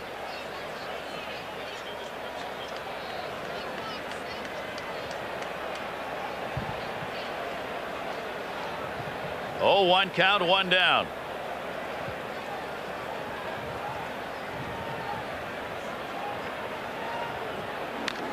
Foul back by Cedeno. Want to remind you, Pepsi invites you to show up at Shea this Wednesday. Free admission to the Pepsi picnic area. The first 800 fans with an empty Pepsi can or bottle will be admitted. Wednesday. Game 2 here at Shea. 0-2 count on Cedeno.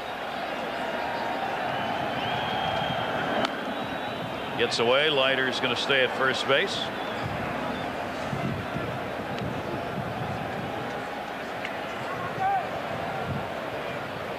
Mets with 13 new players on their roster. There's that picnic area, which is sold out for today's game, and where you can get in with that Pepsi can or bottle. First 800 on Wednesday.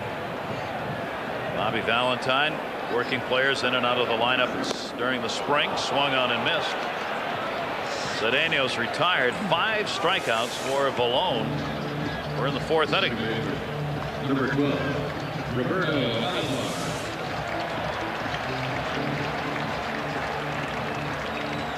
That'll bring up Robbie Alomar. He has also been a strikeout victim and is grounded out. Mets went 4-2 against the Pirates last year.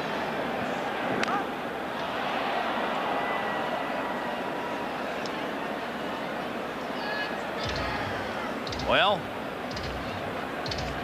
2 down. Bunt for base. A little questionable right there, but at the same time, they got a powerhouse type lineup in back of them. And the execution, although the ball was foul, was certainly a well-disguised execution. Maybe Roberto Alomar is well aware of his problems in opening day, so he figured he'll bunt for a base hit. Probably the only time he'd do it all season.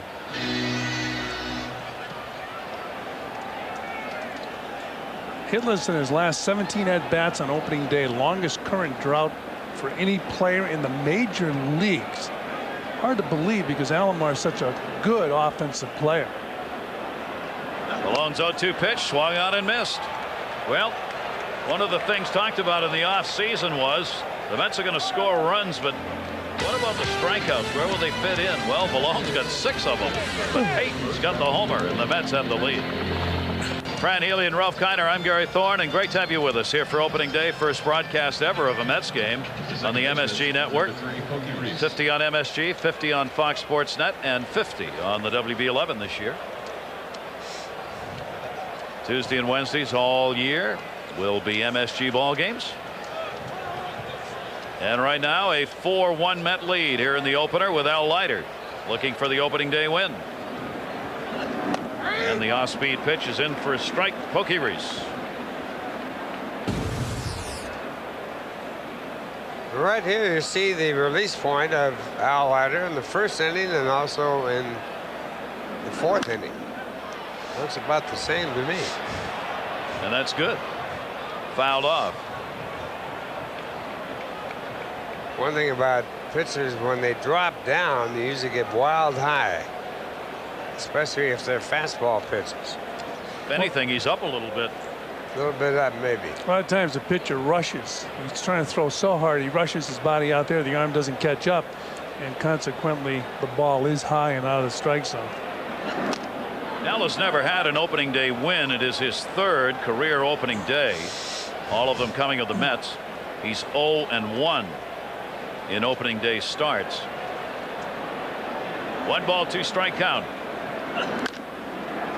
Ordonez. Reese retired, 1 away.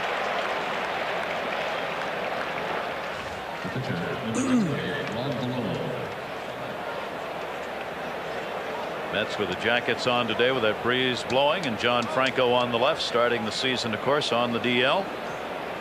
He was real happy about the new seats they have in the bullpen. It is a very high raised observation platform. Fouled off by Malone, the pitcher. He came in when the Mets arrived at Shea, took a look up and said, "Whoa, this is good. These are the best seats in the house." And the Mets also have new lights in this ballpark, and they're really good. They were really bright, weren't they? Mm-hmm. Had them on the other night. Malone, 0-2. Ralph, it must have been really something when you started playing baseball, when Major League Baseball started playing under the lights. And the lights were not good. Lights were bad. Alomar on the slow roller. Malone's out, number 2.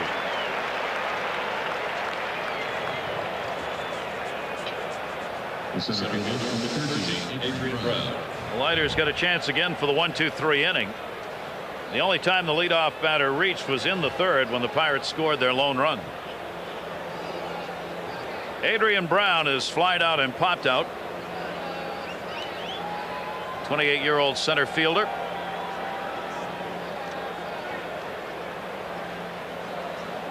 Oh for 3. The only times he has faced Leiter in his career. Al finished 8th in the National League in earned run average at 3.31 last year. Finished up with an 11-11 record with 8 of the 11 wins coming at home, where he was 8-3. What about going? Held up inside, 1-1. Pitched against the Pirates without a decision last year in his 3-1 lifetime against Pittsburgh.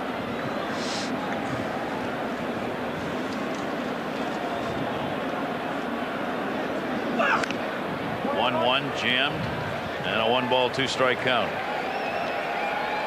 Great shot here on opening day. New grass at Shea in the off season. In great shape. Pete Flynn heads up the crew here. Does such a great job keeping Shea looking and playing beautifully. Leiter gets the out. Brown retired. 1-2-3 inning for Al Leiter. Gold Glove. Ooh, about 2 mantles full for Alomar at second base. Book. Pete Walker, Timo Perez will help us this season. was unfortunate they didn't make the opening day roster. Bobby Valentine quote, "One of the toughest things managers have to do, tell those final players to be released." And we will see those players. That's Bob Murphy. The Mets are celebrating their 40th anniversary. Bob Murphy has been there for all of them. And so, as our other original right here, Ralph Kiner. Congratulations, Ralph. 40 years with the New York Mets. Seems like two, doesn't it? Yeah, it really does. Wow. Except for those years when they finished last all the time. Yep. That seemed like 40 years that season, right? Yeah, you bet. There he is, every single one of them, Ralph Kiner. Both members of the Hall of Fame. Ralph as a player and Bob, of course, as a broadcaster. Vaughn pops that one up. Sun causing a problem along with the wind. Brown gets there, though, and puts it away, and Mo Vaughn's 0 for 3. One away in the 5th.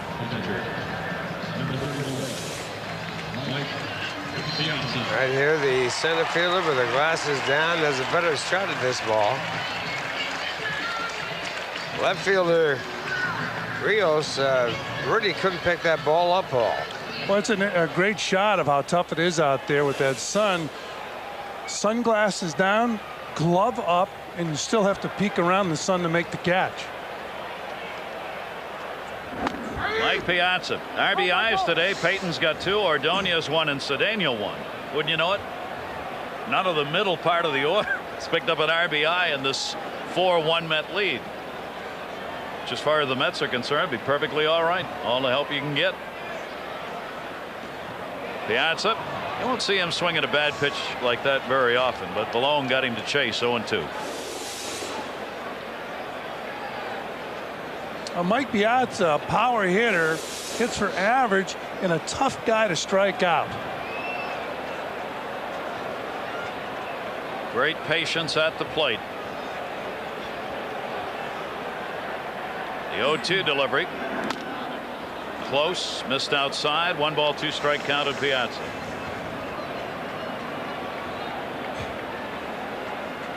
Ricardo Alfonso waiting on deck.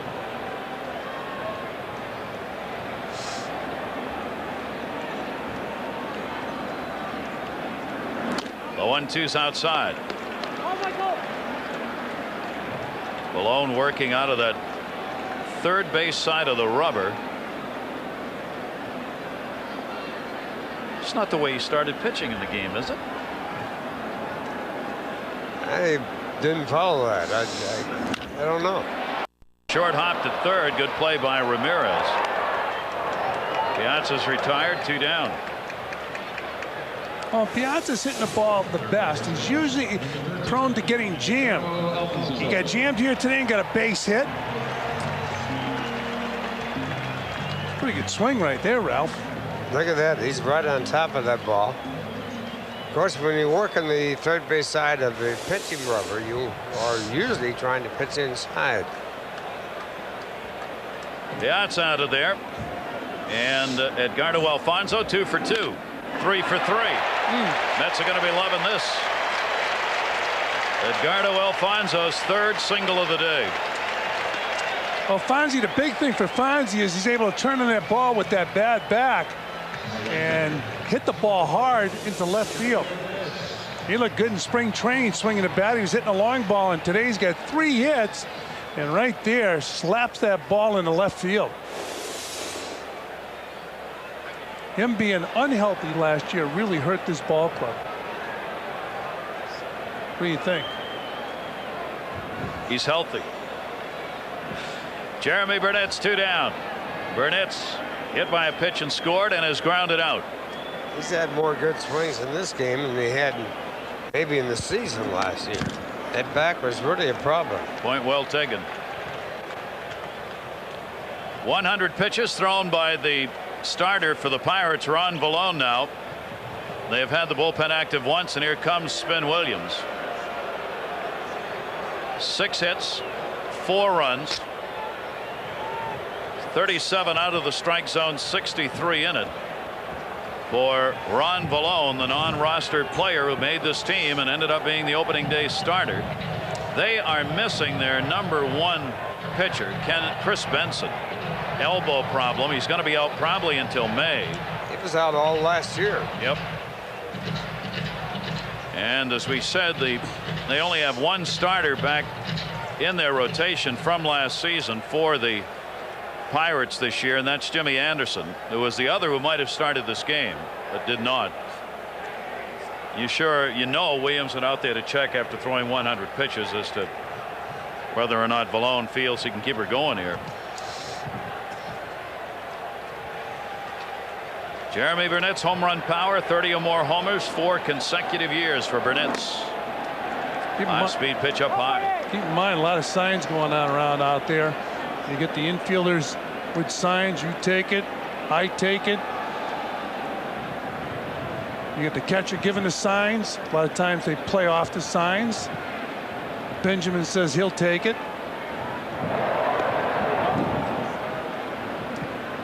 Young does not look very comfortable over there on those throws at first, going back to the bag, does he? For the past 2 years, Young has nursed sore legs. Once again, you're going to look at the catcher give the sign.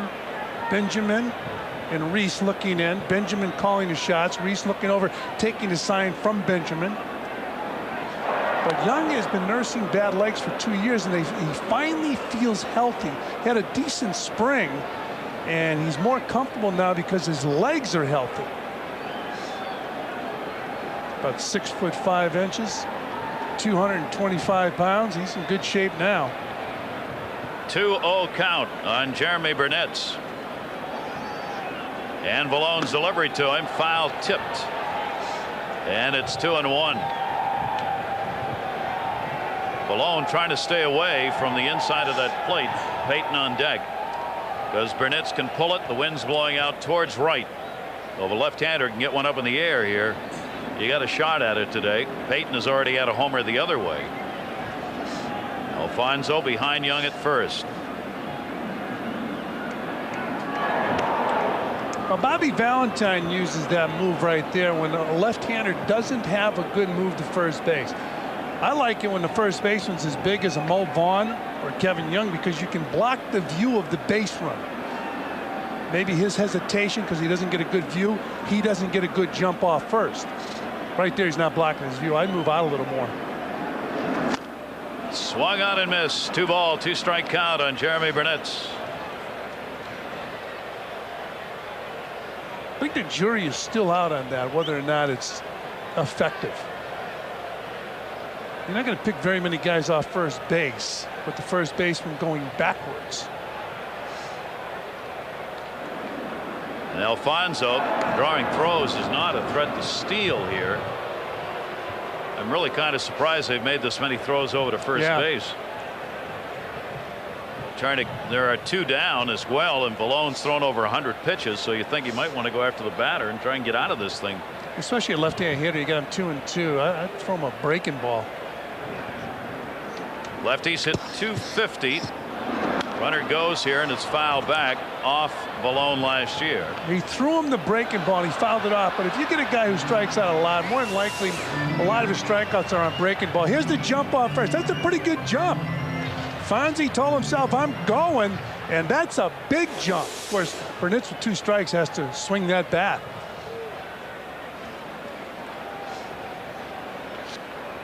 Two and two, still 2 down. Alfonso, big lead over there. Young gets back for another throw. The runner just kind of goes with the first baseman. Whatever way the first baseman goes, the runner goes. Yeah, as soon as Kevin Young starts back, so does Fonzie. And again, as we all know, we don't see many runners picked off with the first baseman that far off first. It's become fashionable to hold runners on like that maybe the past 4 or 5 years. Fans are getting restless. They've seen it enough. Well, on that play, there's a signal given by the pitcher as to when he wants to go over to first base, and the first baseman sees that, and that's how he knows which way to go on the motion of the pitcher. So if you're a smart first base coach, you steal the sign. Here's the 2-2 again, runner not going. Burnett's will be subject to a lot of those kinds of pitches, because he's pretty well up there on the plate. Take a look at that again. Burnett's diving in, fastball way inside. Now you wonder if Valone has a lot of confidence in his breaking ball. Will he throw it 3-2? We've seen him do it to Mo Vaughn with Piazza on deck. 3-2 delivery, runner going, and he struck him out. 7 strikeouts. Opening day before this full house at Shea Stadium, and our Jeep game summary. And for the Jeep game summary, Peyton, Ordonez, and Cedeno in the 3rd inning. Peyton a solo home run in the 4th, and that right there could be extremely important. Get Jake Peyton on the right track early. How about Fonzie? 3 for 3, and Al Leiter showing that strong arm once again. 5 innings, no earned runs for the southpaw, who's throwing the ball hard. He was inconsistent early with his control, but he has to have one of the strongest arms of any pitcher. Pirates last year really struggled against left-handers. They were 12-20 against left-handed starters, the worst record in the league against southpaws. Jason Kendall takes the pitch inside. 4-6-1 for the Mets, 1-3-1 for the Pirates. The unearned run as a result of an error by Al Leiter that allowed the Pirates to get on the board. Kendall takes it inside for a ball. 2-0. 1 walk, 3 strikeouts so far for the Mets' 36-year-old left-hander.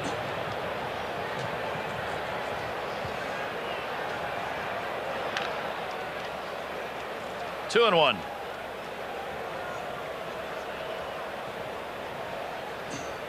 Day off tomorrow, and then the Pirates will be back for day games on Wednesday and Thursday.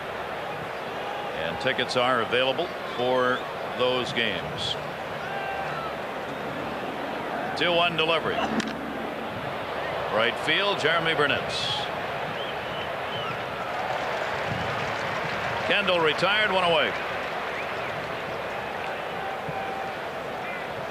The third baseman, number 16,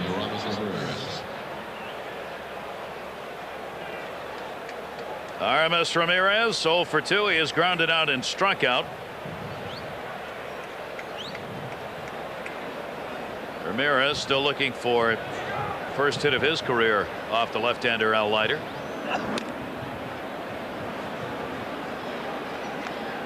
One-0 count. Leiter's just kind of settled in here with the Pirates getting that lone run in the 3rd. Only 1 hit since. Rip foul.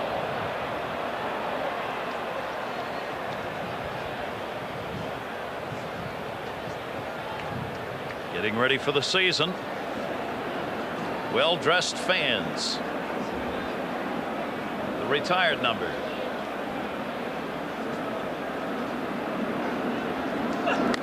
Tom Seaver was here at the ballpark for opening day. A starter of more opening day games as a pitcher than anyone in Mets history. Looked very relaxed. The opening day suits him fine. He was ready to pitch today. Ready to go. He did it 11 times. Foul back. Ramirez with a 2-ball, 2-strike count. There's the retired number for Tom. He could throw. Amazing story, though. When he was a youngster, he really couldn't throw hard, so he learned how to pitch to location. As he got older, he got stronger, he got bigger, threw harder, and still could throw to location. Did you say as he got older, he got bigger? Hey, I'm not going to. Don't start. Don't start. He went to join the Marine Corps. That's the thing that really changed his body fat. Whoa, wait a minute. He started to eat better? He ate faster. A 3-ball, 2-strike count on Ramirez. Seaver with 10 opening day appearances. Well, if you tell me the greatest exhibition of pitching is when he struck out, what was it, 10 in a row? 10 in a row, yes, right, against San Diego. Piazza coming back and has room. Let's check in with Matt Lachlan. Matt. Gary, as you know, when baseball resumed after September 11th last season, the singing of "Take Me Out to the Ball Game" was taken away during the 7th inning stretch, replaced by "God Bless America." Today, Forest Hills, Queens, Art Garfunkel will sing "God Bless America." We know the fans in attendance here and those watching out on the MSG Network will want to stay tuned to that as one of the nice things that happened at the end of last season continued here in 2002. All right, Garfunkel will be along to do that. 7th inning stretch time. Young gets hit by the pitch. So Young goes down to first base with 2 down here in the 6th inning. The left fielder, number 7, Armando Reyes. Each team has had a hit batter in the ball game. Leiter's coming up on 100 pitches now with the next one that he throws. There's Young down. Kevin Young diving into that pitch. One of the things you see with those high leg kicks today, more so than ever before, it takes you a while to get that leg down. If that ball's inside, you can't get out of the way of it. You can't really jump too high with one foot in the ground and one off. That's why that short stride, you're better off. You can get out of the way of the ball. That's going to be a base hit. Burnitz. Young will stop at second base. So the Pirates again with 2 down get base runners on. They did the same thing in the 4th inning. A couple outs, got a runner on. Now they've got 2 on here.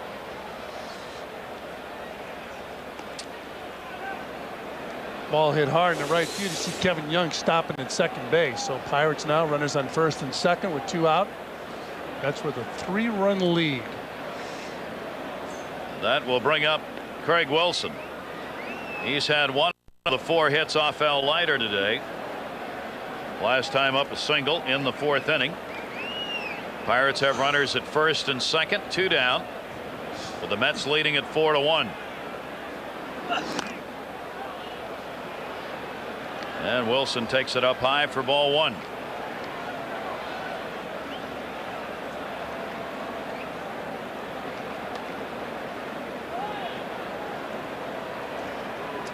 One-0 delivery. Hit hard and foul.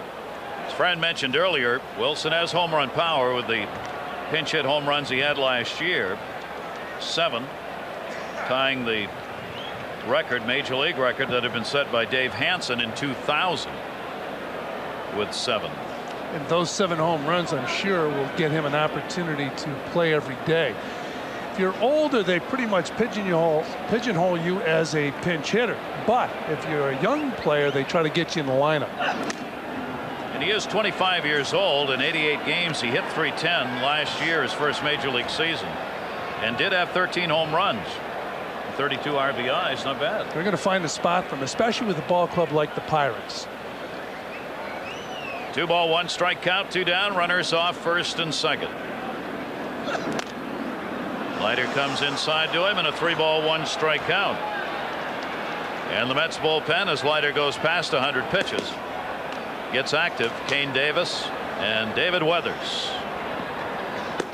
Weathers closest to you. This is an important pitch for the Pirates right here. 3-1, and you got to look fastball here. Down the line, Cedeno, foul ball. We talked about the report on Wilson earlier. He's a dead fastball hitter. As Ralph mentioned, Al's going to throw him that fastball. Why take a chance? You got a 3-run lead, so it's going to be power against power. And Leiter he throws a heavy fastball right there. Wilson pretty much getting that ball up on the hands. Fans applauding for a strikeout here to get the inning over with. Mayor of New York's going to be joining us in the next half inning. 2 on here, 3-2 count, 2 down. Runners will be going. And another one lifted foul.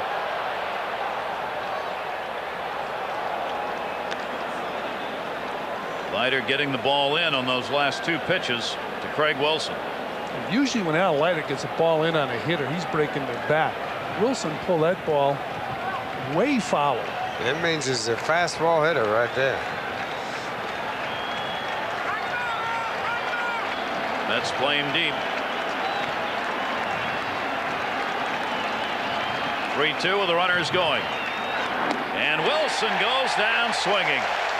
Kept that one down and away. 4 strikeouts for Al Leiter, no runs. Base hit, and 2 are left on base for the Pirates, who trail this one. World, we had a terrible tragedy. We lost a lot of great people, but we're going to recover, and I think, you know, we'll go on, and there'll be opening days, and the future is bright for our children, and that's what we got to focus on. Mayor of New York Michael Bloomberg joining us here. 1 strike count as the Mets have the 4-1 lead and have got Valone out of there. So we get the right-hander on now. And Jay Payton, who delivered a home run his last time up for the Mets. Baseball fan from days back? Well, I was asked, was I a Red Sox fan? I said I grew up in Boston. And then I told the reporter that I went to day camp with Warren Spahn's daughter. He'd never heard of the Boston Braves, didn't know who Warren Spahn was. Ooh. And that'll be handled right there. We'll give you a chance to talk over your replay. Here's your first pitch. Well, that's my split-fingered curveball. You'll notice it curved. Instead of left to right or right to left, it went up to down, but it's a curve nevertheless. Did you get an autograph? I did not ask for an autograph from myself, but I will when I get home. Very good. You're a good guy not to do that on opening day with Mike out there. Ray Ordonez coming up with one away, and Ordonez takes that one to right center field. That wind blowing that way, and that's going to fall into no man's land. So Ordonez is on with a base hit, and the Mets have a runner on. This guy here did a little better with that with the bat, maybe than you did pitching, but I'm not sure. Well, I think, you know, when I grew up, he was my hero, so maybe he'll give me a few lessons afterwards, so you can teach my kids a little bit about hitting. Well, after you work on the pitching, I think you better come to me for the hitting now. My youngest daughter was a big Little League player in the 4th grade, but 5th grade pitching, she could never hit, so she went on to other sports. Now, if she'd had you as a coach, all right, would have made a difference, you know? It'd be good, yeah. Nothing wrong with that. All right, we've got Gary Matthews Jr. now coming to the plate. He'll be pinch hitting for Al Leiter. Mayor, it's great to have you with us on hand here for opening day, and we hope we'll have a chance to see you again at the ballpark. I will come out a lot, and you know, this is one of the great parts of New York City. It's great to be in Queens, and my predecessor was always at the Yankee games, although he was here with me today. Rudy enjoys the Mets. I used to say to him, do you go to Shea Stadium? He says, yeah. He says, they always boo me. He said, they always vote for me, too. And in the end. Mayor Michael Bloomberg of New York, thanks very much for coming by. Thanks. We greatly enjoyed seeing you, and we hope you enjoy the ball game. Thanks for having me. It's going to be a great game, and Mets are going to win. All right, thank you. Mayor of New York, Michael Bloomberg coming by to say hi here as the New York Mets have the 4-1 lead after throwing out the first pitch in today's game. Al Leiter's out of the ball game. Gary Matthews Jr. pinch hitting for him down the left field line. That's Rios. Tough chance, and he got it. Wow. Runner back to first base is Ordonez. That's a tough play. Well, if that ball was caught in the World Series, like who was it, Gianfrido? No, it's Sandy Ambrose. And it was a famous catch going over in that corner. Who hit that ball when they made that play? You asked one too many questions. I'm sorry about that. That's a nice play right there. Was it DiMaggio or Yogi? Well, Gianfrido was the one that caught DiMaggio's drive to left field. It was going to be a home run over the 402 mark in left center field. But Ambrose made that catch in the no-hit game. I'm sorry I asked that question. Anything else? Nothing. I don't even know why that reminded me of that. No, Ambrose made that catch in the when the Dodgers won the championship, the World Championship. Strike that question. Mike Lincoln on the mound for the Pirates in relief of Ron Valone. There goes the runner. Throw down. Not in time. Stolen base. Ray Ordonez. Looked like a delayed steal for Ordonez. Take a look at it again. Straightaway steal. And the head first slide. So a stolen base for Ray Ordonez.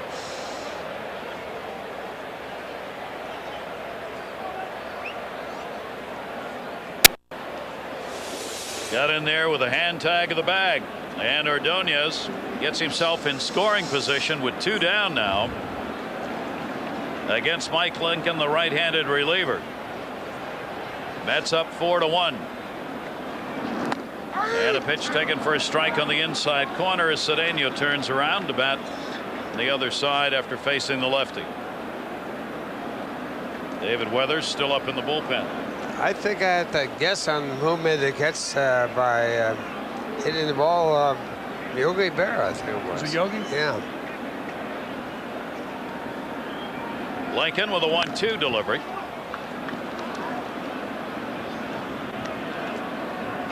Mike Lincoln last year was with AAA Nashville, and the Pirates went 2-1 in 31 relief appearances. Worked only 40 innings last year out of the bullpen for Pittsburgh. 1 ball, 2 strike count on Cedeno, and he's gone. Called out on strike. Cedeno retired. 3rd time he has gone down via the K route. Get up-close features and interviews and recap the entire week's amazing Mets action. Mets Inside Pitch, Friday at 6 on MSG. What are we going to see right here? We're going to see Yogi Berra hit this ball down the left field corner and the catch by Sandy Ambrose. And that was a great play by Sandy. And that was in 1955 when the Dodgers won 2-0 over the Yankees. They won their only World Championship in Brooklyn. Oh, Ralph, aren't you happy I asked that question? Now I am. And look at this. The play that reminded me of that play, and I don't know why, but it did. Similar plays, yeah. The great story about Sandy Ambrose was that Tommy Lasorda of the Dodgers, and now the manager of the Dodgers, and they were honoring the 55 Dodgers at Ebbets Field. And Lasorda said to Pee Wee Reese, you know, of all the guys on our squad that year, he said, I was probably the last guy you'd ever think would manage the Dodgers. And Pee Wee Reese very subtly said, no, it would be Sandy Ambrose. And Lasorda was taken aback by that. He said, why him? He said, because he didn't speak English. David Weathers welcomes himself to the New York Mets with a strikeout of Mike Benjamin. Weathers on for Leiter. Take a look at that last pitch, and the pitch is right on the corner. All you can do there is hope to foul it off or go back to the dugout, and Benjamin went back to the dugout. Look at that. Outstanding. Right on the money. You can't beat that pitch. Good target. Framed well by Mike Piazza. Pokey Reese, who has singled and scored the lone Pirate run that came in the 2nd inning on an error charged to Al Leiter, who's now out of the game. Leiter went 6, gave up 1 unearned run, 4 hits. He walked 1 and struck out 4. Pretty good outing. Yeah, Al Leiter had good stuff. Very good stuff tonight or this afternoon. So that's important for the Mets. They got so far some nice production from Jay Payton. Fonzie, who was a question mark with that bad back, has 3 hits in this game. But Al Leiter, the story here. David Weathers is going to play a very important part in this bullpen. 32-year-old right-hander. Weathers pitching last season with Milwaukee and Chicago. Mel warming up again, 2nd time he's been up in the bullpen. Weathers held opposing batters to a .216 average last year. He ended up combined with 4 wins, 5 losses with the Brewers and the Cubs. And he gets another strikeout. So Weathers, 2 hitters, 2 outs, 2 strikeouts. Made a perfect pitch on Benjamin. And look at that, right on the corner inside part of the plate. Now, of course, you get the shadows, and this is a break for a pitcher right now. You're throwing out of that sun area into the shadows. Well, too late with that telestrator. Sorry about that. Don't want to hit there. That one down to 3rd. Edgardo Alfonso's up with it. Play made to Vaughn. Keith Osick, the pinch hitter, retired. Pirates' 3rd pitcher of the day, Joe Beimel, coming out of the bullpen. 2nd straight appearance on the opening day roster for the Pittsburgh Pirates. Made his major league debut as a starter last year. Works out of the pen here, and Roberto Alomar looking for his first hit. 0 for 20 on opening days now, as he's had an 0 for 3 with a couple of strikeouts. Leads it off for the Mets in the bottom half of the 7th inning. Numbers 4 to the left-hander Joe Beimel. Slow roller to short. Mike Benjamin diving head first, didn't get it. Well, we talked about Robbie Alomar's troubles on opening day, and right there, putting the ball in play and diving into first base. So Robbie Alomar probably somewhat aware of it, and extra effort trying to beat out that base hit. Of course, they tell you you arrive at first base quicker if you do it standing up. I don't know if it's ever been proven, because he arrived at first base in a hurry right there. I don't think the Mets want to see those hands being jammed into the bag, though, do you? No, you don't want to see him get injured. In fact, I think baseball today is more prone to encourage players to stay away from the head-first slide. Unfortunately, it's going against the grain, because the head-first slide is the epitome of hustle, supposedly. Mo Vaughn's old team, the Red Sox, are having some good time in Boston. They were behind in the third inning, 8-3 against Toronto. They're now in the fourth inning. It's 11-8 Boston. That's Pedro Martinez. Vaughn down to first base, played by Young, and there are 2 down. So Vaughn retired. He's had an 0 for 4 today. Mike Piazza coming up.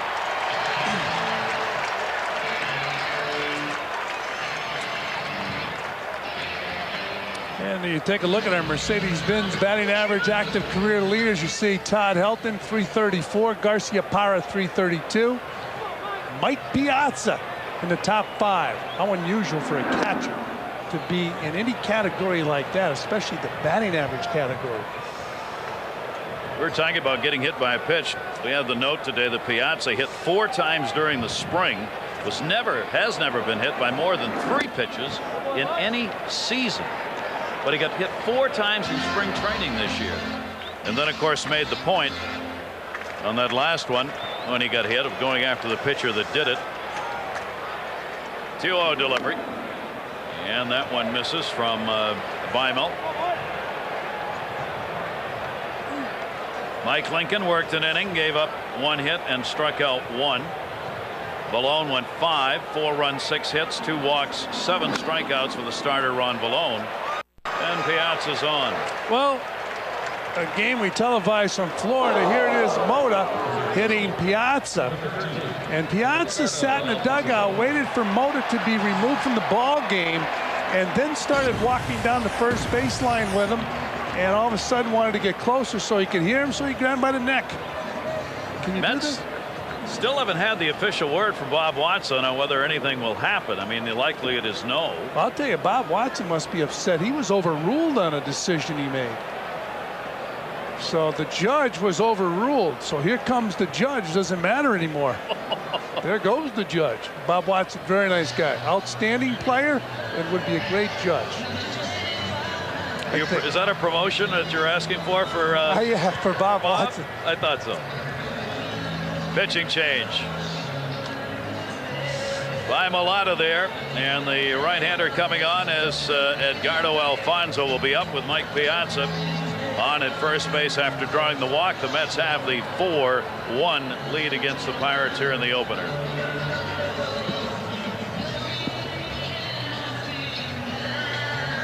Edgardo Alfonso waiting to come up.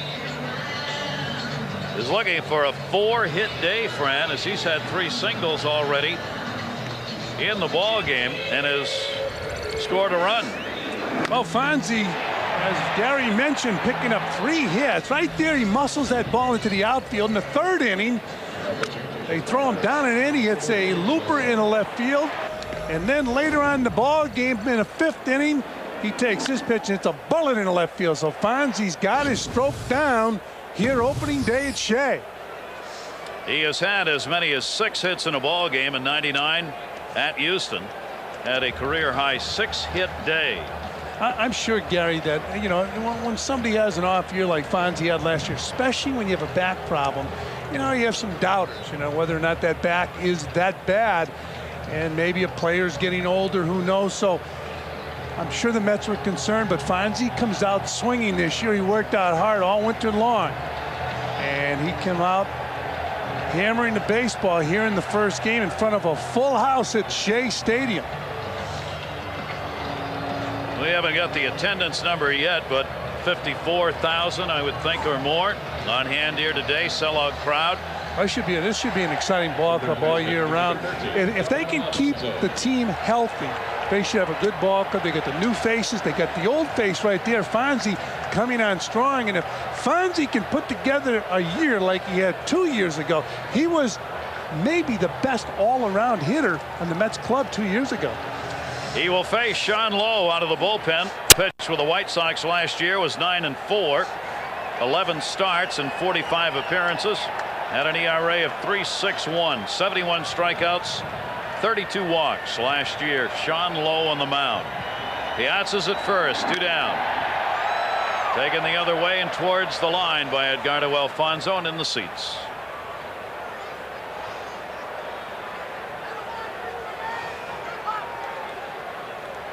Four pitchers now have been used in the ballgame by the Pirates. Burnett's waiting on deck. Al Leiter starting for the Mets.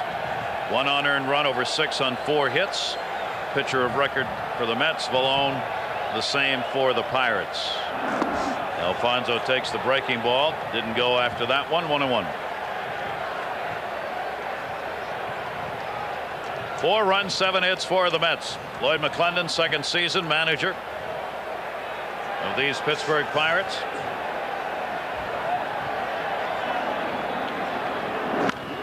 That one's going to be top foul.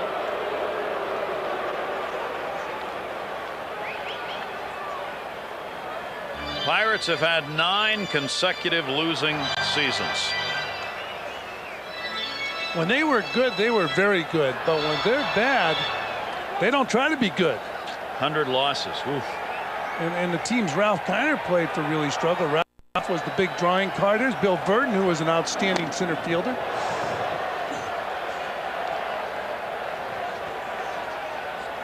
Those 9 losing seasons, only one other team has had a streak that long in the last 40 years, and that's the Cubs. They had 11 straight losing years, 73 through 83. You expected it from the Cubs, but not the Pirates. Alfonzo swings through that one and is retired. So Lowe comes on, gets the job done. No runs, no hits, 1 base runner left on. The Mets have left the runner on every inning except the first, and they've pushed across enough to have the lead. Our time. The circular Mets logo virtually unchanged since November of '61. The choices for the team name besides the Mets: the Rebels, Skyliners. Good song, good group. The NYBs, the Burros, the Jets, the Continentals, another good group, the Avengers, and the Islanders. But no, it's Mets, and it's not Metropolitans. It's just New York Mets. There you go.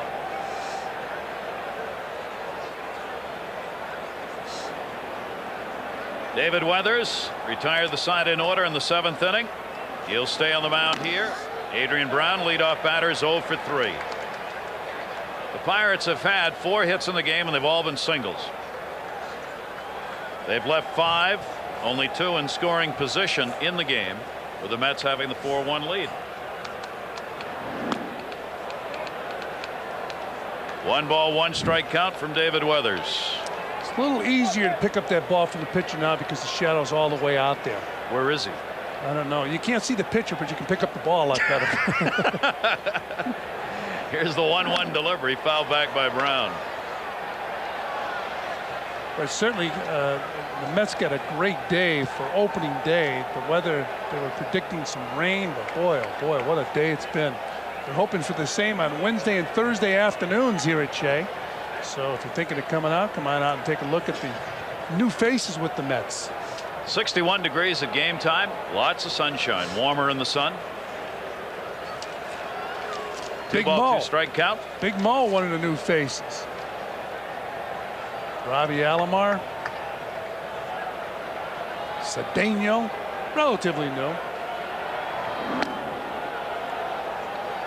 3 ball, 2 strike count on Brown. There's a new face on the mound. Yeah, David Weathers, you got Jeremy Burnitz, who was a baby in the organization. Now he's back. The Mets have 13 players on their opening day roster who ended last season with different major league teams. And he walked it. Speaking of that next ball game, Wednesday afternoon, MSG Network, Mets and Pirates, Game 2. Geico Mets on deck at 12:30. Mets and Pirates, 1 o'clock. So join us Wednesday here on MSG Networks for Game 2. That's when the real season gets underway. Opening day is a special day, almost like playoff atmosphere.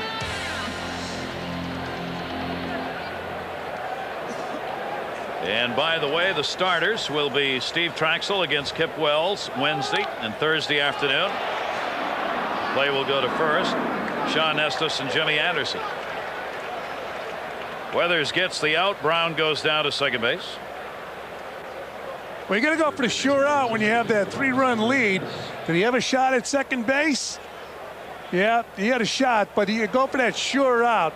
There's one man down, runner on second base. Also, it's very important for the catcher when he calls that play to know the pitcher's ability defensively. You don't want to get burnt because you don't know your pitcher's ability defensively, because you call the wrong base, you can set the tone for the opposition. Ramirez up with one down, runner on at second base. Top of the 8th inning, 4-1 lead. Obviously an important inning for the Pirates here. Try and push across at least 1 run. They are far from out of the ball game. They've got some long ball bats. That pitch is taken inside. 1 ball, 1 strike count. Mike Guthrie in the bullpen now. Randy Neiman, the bullpen coach, watching. Ramirez at the plate, only 23 years old. One of their great hopes for the future. 300 season last year at the plate. Slow topper to third. Alfonso. Vaughn takes that one on the other side of the bag. Runner moves up, but there are 2 down. And Ramirez is a big key to the ball club if they're going to do anything. Hits home runs, drives in over 100 runs, hits 300. You look at Kevin Young, who's the batter now.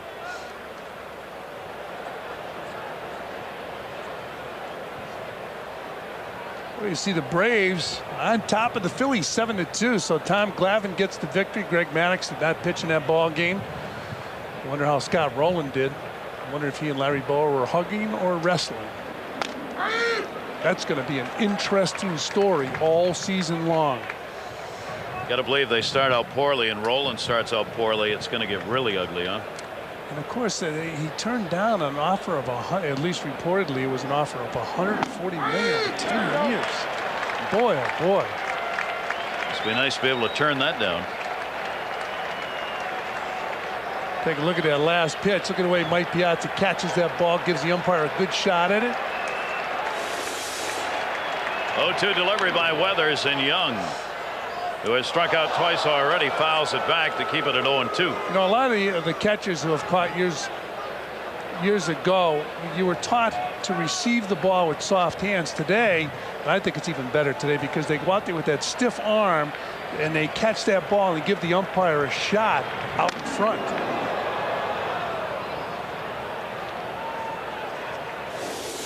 Take a look at Mike stiff arms this baby right here. Now he lets it get up closer to him, but when he wants to frame it, he'll catch with that stiff arm. Boy, Weathers impressive. Yeah, Weathers looked very good. Al Leiter started this thing off today. He looked good, and now Weathers comes in, and he is setting down the Buccos. Take a look at Mike Piazza. Catch that last strike. Stiff arm. To see all the amazing action at Shea this season. Secure your seats for a Mets 8-pack. Choose from the Power Pack, Champion Pack, Rival Pack, or the All-Star Pack. Each ticket package includes a Mets-Yankees game and a Mets-Braves game. For more information or assistance in purchasing a Mets 8-pack, call 718-507-TIXX. We'll see you at Shea. New York Mets Bay, exciting day for him, Fran, around the batting cage before the game. This is his first opening day at the big league level. Oh, it's always an exciting time, opening day. Even if you've played 10 years in the big leagues, it's an exciting time. Everybody down in the field. You can see the fans excited about opening day, the media down by the batting cage. The place was jam-packed today, but Vance Wilson very excited about opening day. A kid that fought off a lot of injuries. He was a big prospect for the Mets. The good news is he's in the big leagues. The bad news is Mike Piazza is the catcher. He's got to back up. We go to the bottom half of the 8th inning. Jeremy Burnitz hit by a pitch and scored. 0 for 2 in the ball game. Sean Lowe stays on for his second inning. Mets with a chance to get the opening day win here at Shea Stadium against the Pittsburgh Pirates. They are 25-15 in opening day games. over the 40-year history of this team. David Weathers, outstanding out of the bullpen in replace of Leiter. That one by Burnitz is a foul ball.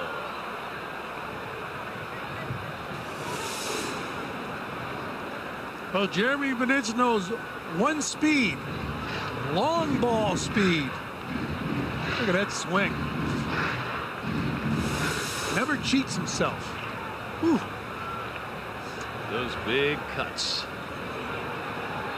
1 ball, 2 strike count on it. Burnitz.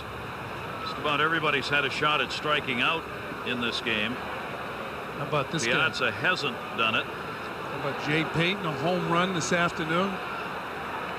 Smoked it over the left field fence. Got him. Good breaking ball to get Jeremy Burnitz. Right over the top. Sometimes that ball that's above the waist is not necessarily a hanger. Jeremy Burnitz says, give me that fastball. I want the fastball. I'm going to hammer the fastball. Look at the intensity. He gave me the curveball. Dreyfus. What was that? That was a little preview of what's coming up. He did a nice job, though. Do you like that?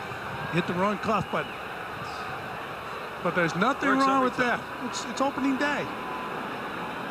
Fortunately, that's all I said. And a strike in the outside corner, Jay Payton. The homer came in the 4th inning. He's got a couple of RBIs. One came in a bases loaded walk in the 2nd. Speaking of our Dreyfus play of the game. Back to the 4th inning. Watch this. Bang. Opens those hips. Gets the head of the bat out there and just rips that ball into left field. So Jay Payton off to a good start this year with a long home run. The ball over the 2nd fence out there into the 10th area. 1 ball, 2 strike count on Payton. Ooh, hello. You know, Jay Payton's the only guy I've ever seen get hit in the head with a fastball and get up and charge the mound a couple of years ago. Usually you get hit, you're worried about your health. And this was oh so close. That's a 93-mile-an-hour fastball. He's diving in with that high leg kick. We talked about that leg kick before. Sometimes you get that leg off the ground and that ball's inside. You can't get out of the way. Tried to go back outside with a breaking ball and buried it in the dirt for a 3 ball, 2 strike count on Jay Payton. Ordonez due up next. Mets hoping for a much better first month of the year. They were 10-15 last year at the end of April. That was the worst record in the East, in the Eastern Division. Did not help the cause as the season went along. Hoping for a better start. 3 games at home, then they go on the road to take on Atlanta and Chicago. Bobby Valentine's Mets, an opening day win.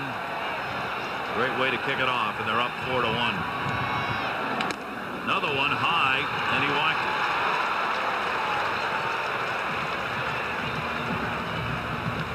So Jay Payton with the home run in today's game. We talk about how important he could be if he could utilize his speed in stealing bases. So with a 3-run lead, you wonder, will Bobby Valentine tell Jay Payton, practice your steal. Steal second base. Not a bad time to run. Jay Payton has speed.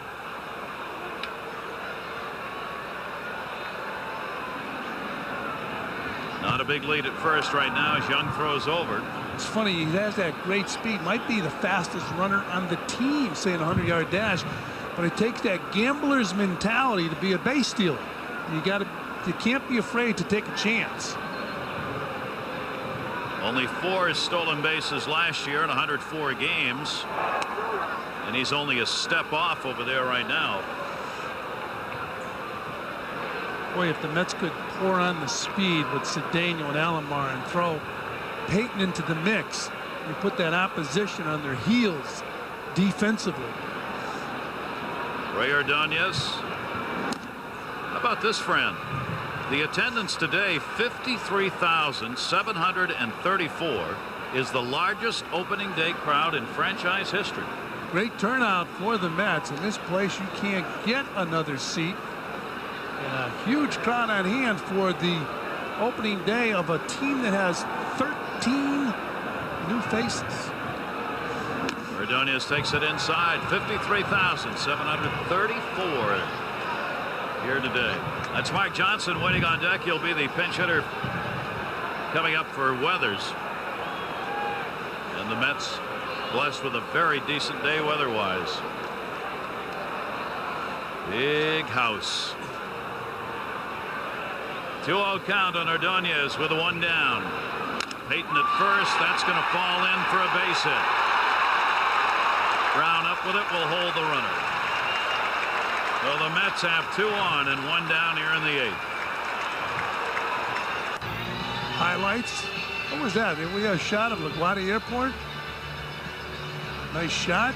I'm assuming it was LaGuardia. It'd be tough if you had those plates someplace else. We know the cameras are high, but probably JFK is out of the question. All right, Scott Sauerbeck goes to work here. John Valentin coming to the plate. First plate appearance. He's got Payton on at second base and Ray Ordonez at first. Mets with a 4-1 lead. And Valentin for the Mets with 1 away. Valentin takes the pitch for a strike. This is a very new role for Valentin, who's had only 4 pinch hit opportunities in his whole career because he has been a starter. And a good one. A good player with the Boston Red Sox, and unfortunately had an injury that set his career back. But as I mentioned a moment ago, he wants to play every day, and even if it takes going to a different ball club. 0-1 delivery to him, gets away, and the runners are going to move up.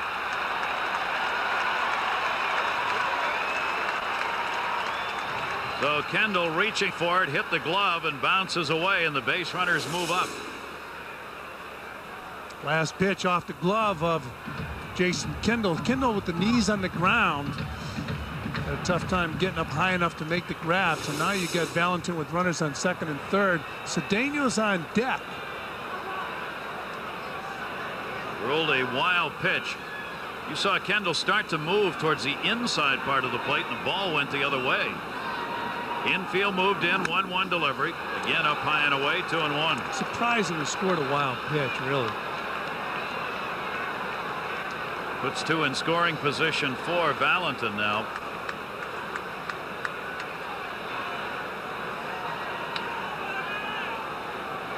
Two ball, 1 strike count. Valentin swings through it. 2 ball, 2 strike count. 35 years old, led the American League in doubles with 47 back in 97. Only played 20 games last year with Boston because of injuries. On the DL, left knee. Rehabbed in the minors a while. 2-2 pitch to him. Valentin, another strikeout victim.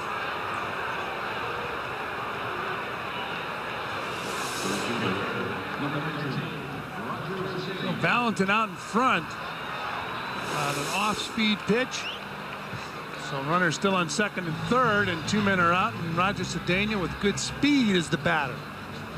That's 11 Mets who have struck out in the game today. Been a strikeout day. Leiter with 4 and David Weathers with 3, so 7 Pirates have struck out. Leadoff batter Cedeno, RBI single, came in the second inning. He has struck out 3 times. 2 called, 1 swinging. He's got 2 on here. 30-year-old left-hander Scott Sauerbeck on the mound for the Pirates here in the 8th, and he misses outside. 2-0.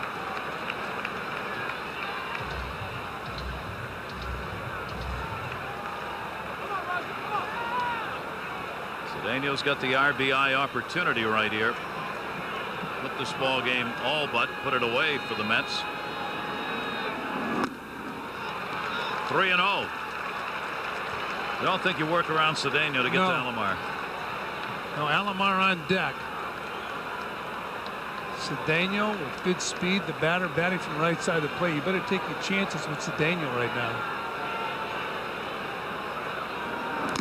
And he walked him on 4 straight pitches.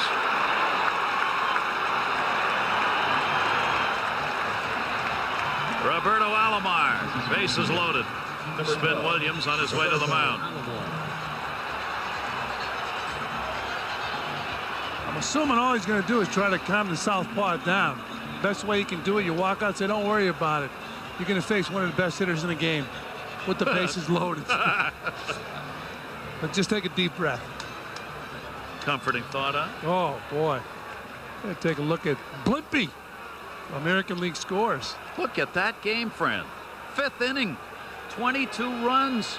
Pedro Martinez. I bet he's no longer in the game. Yes, I guess. I think he came out in the 3rd. Probably the 1st. They were behind. The Red Sox were behind 8-3 in the 3rd inning. It's 11-11. That's got to be cause for concern up there, Pedro Martinez, because Martinez, when he's healthy, he's almost unhittable since joining the Red Sox. Roberto Alomar last year, with the bases loaded, went 4 for 8. Did not have a grand slam home run. He's got the bases loaded here, 2 down. And takes a pitch for a called strike, 1-1. He didn't think so. Alomar finished up with 20 home runs and 100 RBIs with the Indians last year. 1-1 pitch to him, a 1-ball, 2-strike count.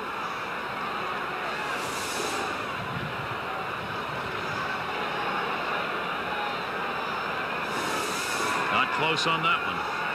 He was fooled. 1-2 count from the left-hander. Roberto not taking that good swing we saw him using in Florida. So this must be his opening day swing. We talked earlier about how he has struggled opening day. Look at this. Feeling for the ball. That's not Robbie Alomar. I mentioned how he has struggled in the past few opening days. 1-2 delivery to him, and Alomar bloops that one towards right center. Base hit. And the Mets will get 2 more. Alomar. It's been a day of dying quail for the Mets, and a most productive one.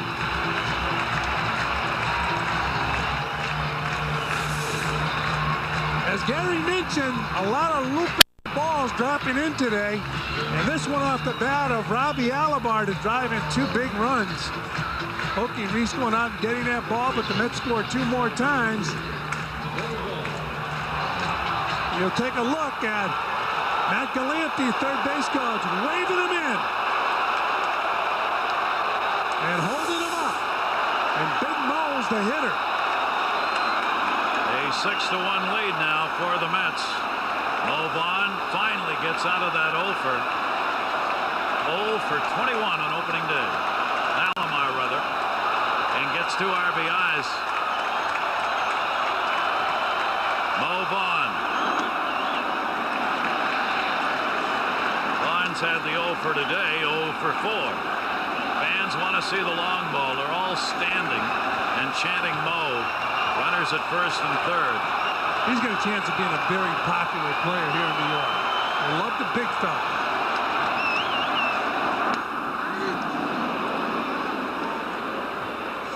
One ball, 1 strike count. Attended Seton Hall University for 3 years, of course. Graduated from Trinity Pawling Prep in Pawling, New York. And you might say he has some size. 6'1", 275.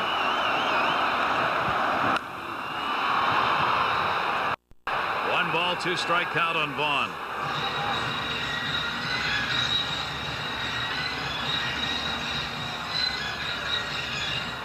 Saw Mike Piazza on deck. He had a base hit in this game. He's a .287 career hitter against left-handers. Yeah, Mo's had a solid career batting average-wise, about .295. 1-2 delivery to him, down to first and foul. Big Mo's dad had a tremendous influence on the youth Norwalk, Stamford, Connecticut area. His dad was an educator. Calvin Murphy, great basketball player with the Houston Rockets, told me that Mo's father had a tremendous influence on him.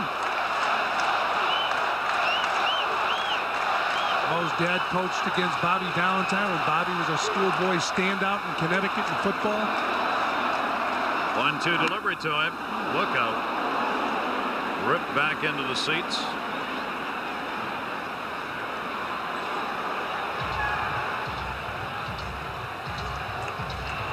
Get the shift on. See that shift all year, huh, friend? They're going to do that to Mo Vaughn, move that infielder almost behind second base, but yet they're shading him to hit to left center.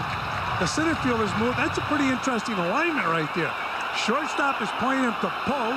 The center fielder's playing him to hit the ball the other way. Pull the string on him. Armando went out and got the award. Steve Phillips, along with Bob Weers, who represented Rolaids, gave the award, and Bobby Valentine was called out, and Armando Benitez handed Bobby the award. Bobby went down to check on him in his homeland during the offseason. Gets the walk. So Rios on with a leadoff walk here in the 9th inning. Right fielder, number 36, Craig Wilson. Only 2 walks given up by Met pitchers today. Good work by Weathers. 2 innings, 3 strikeouts in relief of Leiter. Here's Craig Wilson. His hit came in the 4th inning, a single. Mariano Rivera, by the way, who won the Rolaids Relief Man Award in the American League at the Baseball Writers Dinner, gave the award to the members of the fire department, New York Fire Department. Said they are the real closers. Among active relievers, 3rd best save percentage figure. Well, he's a dominating pitcher. Unfortunately, those two, we blew 2 big leads last year. It was very tough on Armando Benitez, and that's what he was remembered for, but he dominated last year. Down to second, uncontested Rios. A 2-strike count on Wilson. And he fouls that one back. Pretty good battle here. Wilson is a dead fastball hitter. We've been talking about that throughout the game, and Armando Benitez rearing back and firing.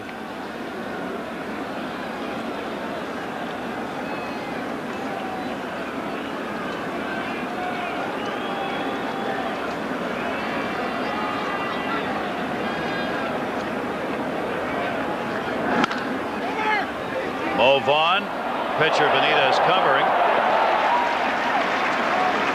Runner moves over to third, and there's one away. Look at this. Sun coming down right in the eyes of the outfielders, and then you'll see the outfielder with sunglasses put his glove up to block the sun, and then they peek around the sun to catch the ball. That's how tough it is out there. He's got his glove up on every pitch, trying to see the delivery and hoping if anything comes off the bat towards him, he'll see it. Yeah, he's guiding, shading his eyes. That's tough, boy. When you have to have your glove up to see the pitcher throw the ball. He's going, come on, Benitez, strike him out. That's right. Just throw that fastball.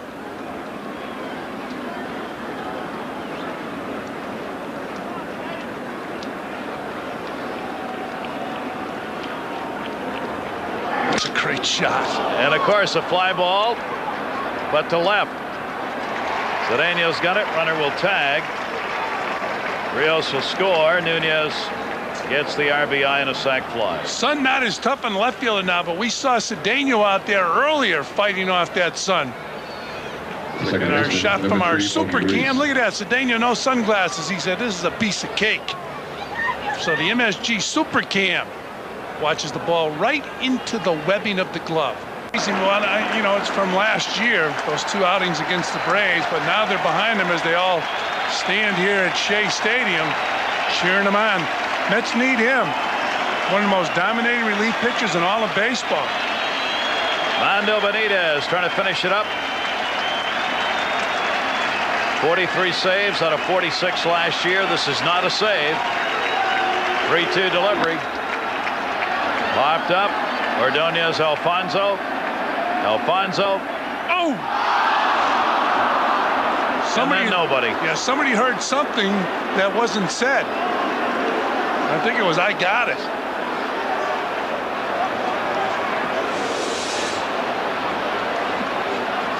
Big crowd on hand, a lot of noise.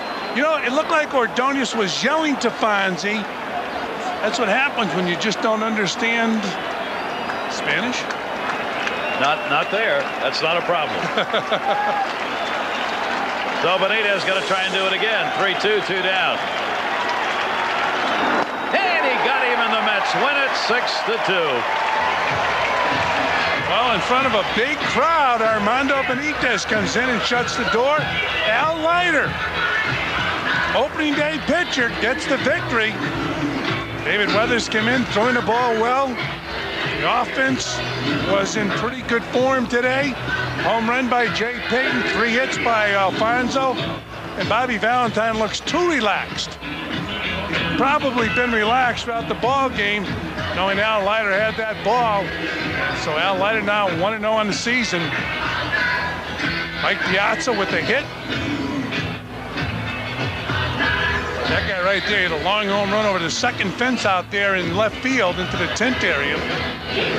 Cedeno, opening day, Big Mo Vaughn. Here are the final totals for today's game. So as Gary mentioned, the biggest crowd, opening day crowd in the history of Shea Stadium. The winning pitcher, Al Leiter.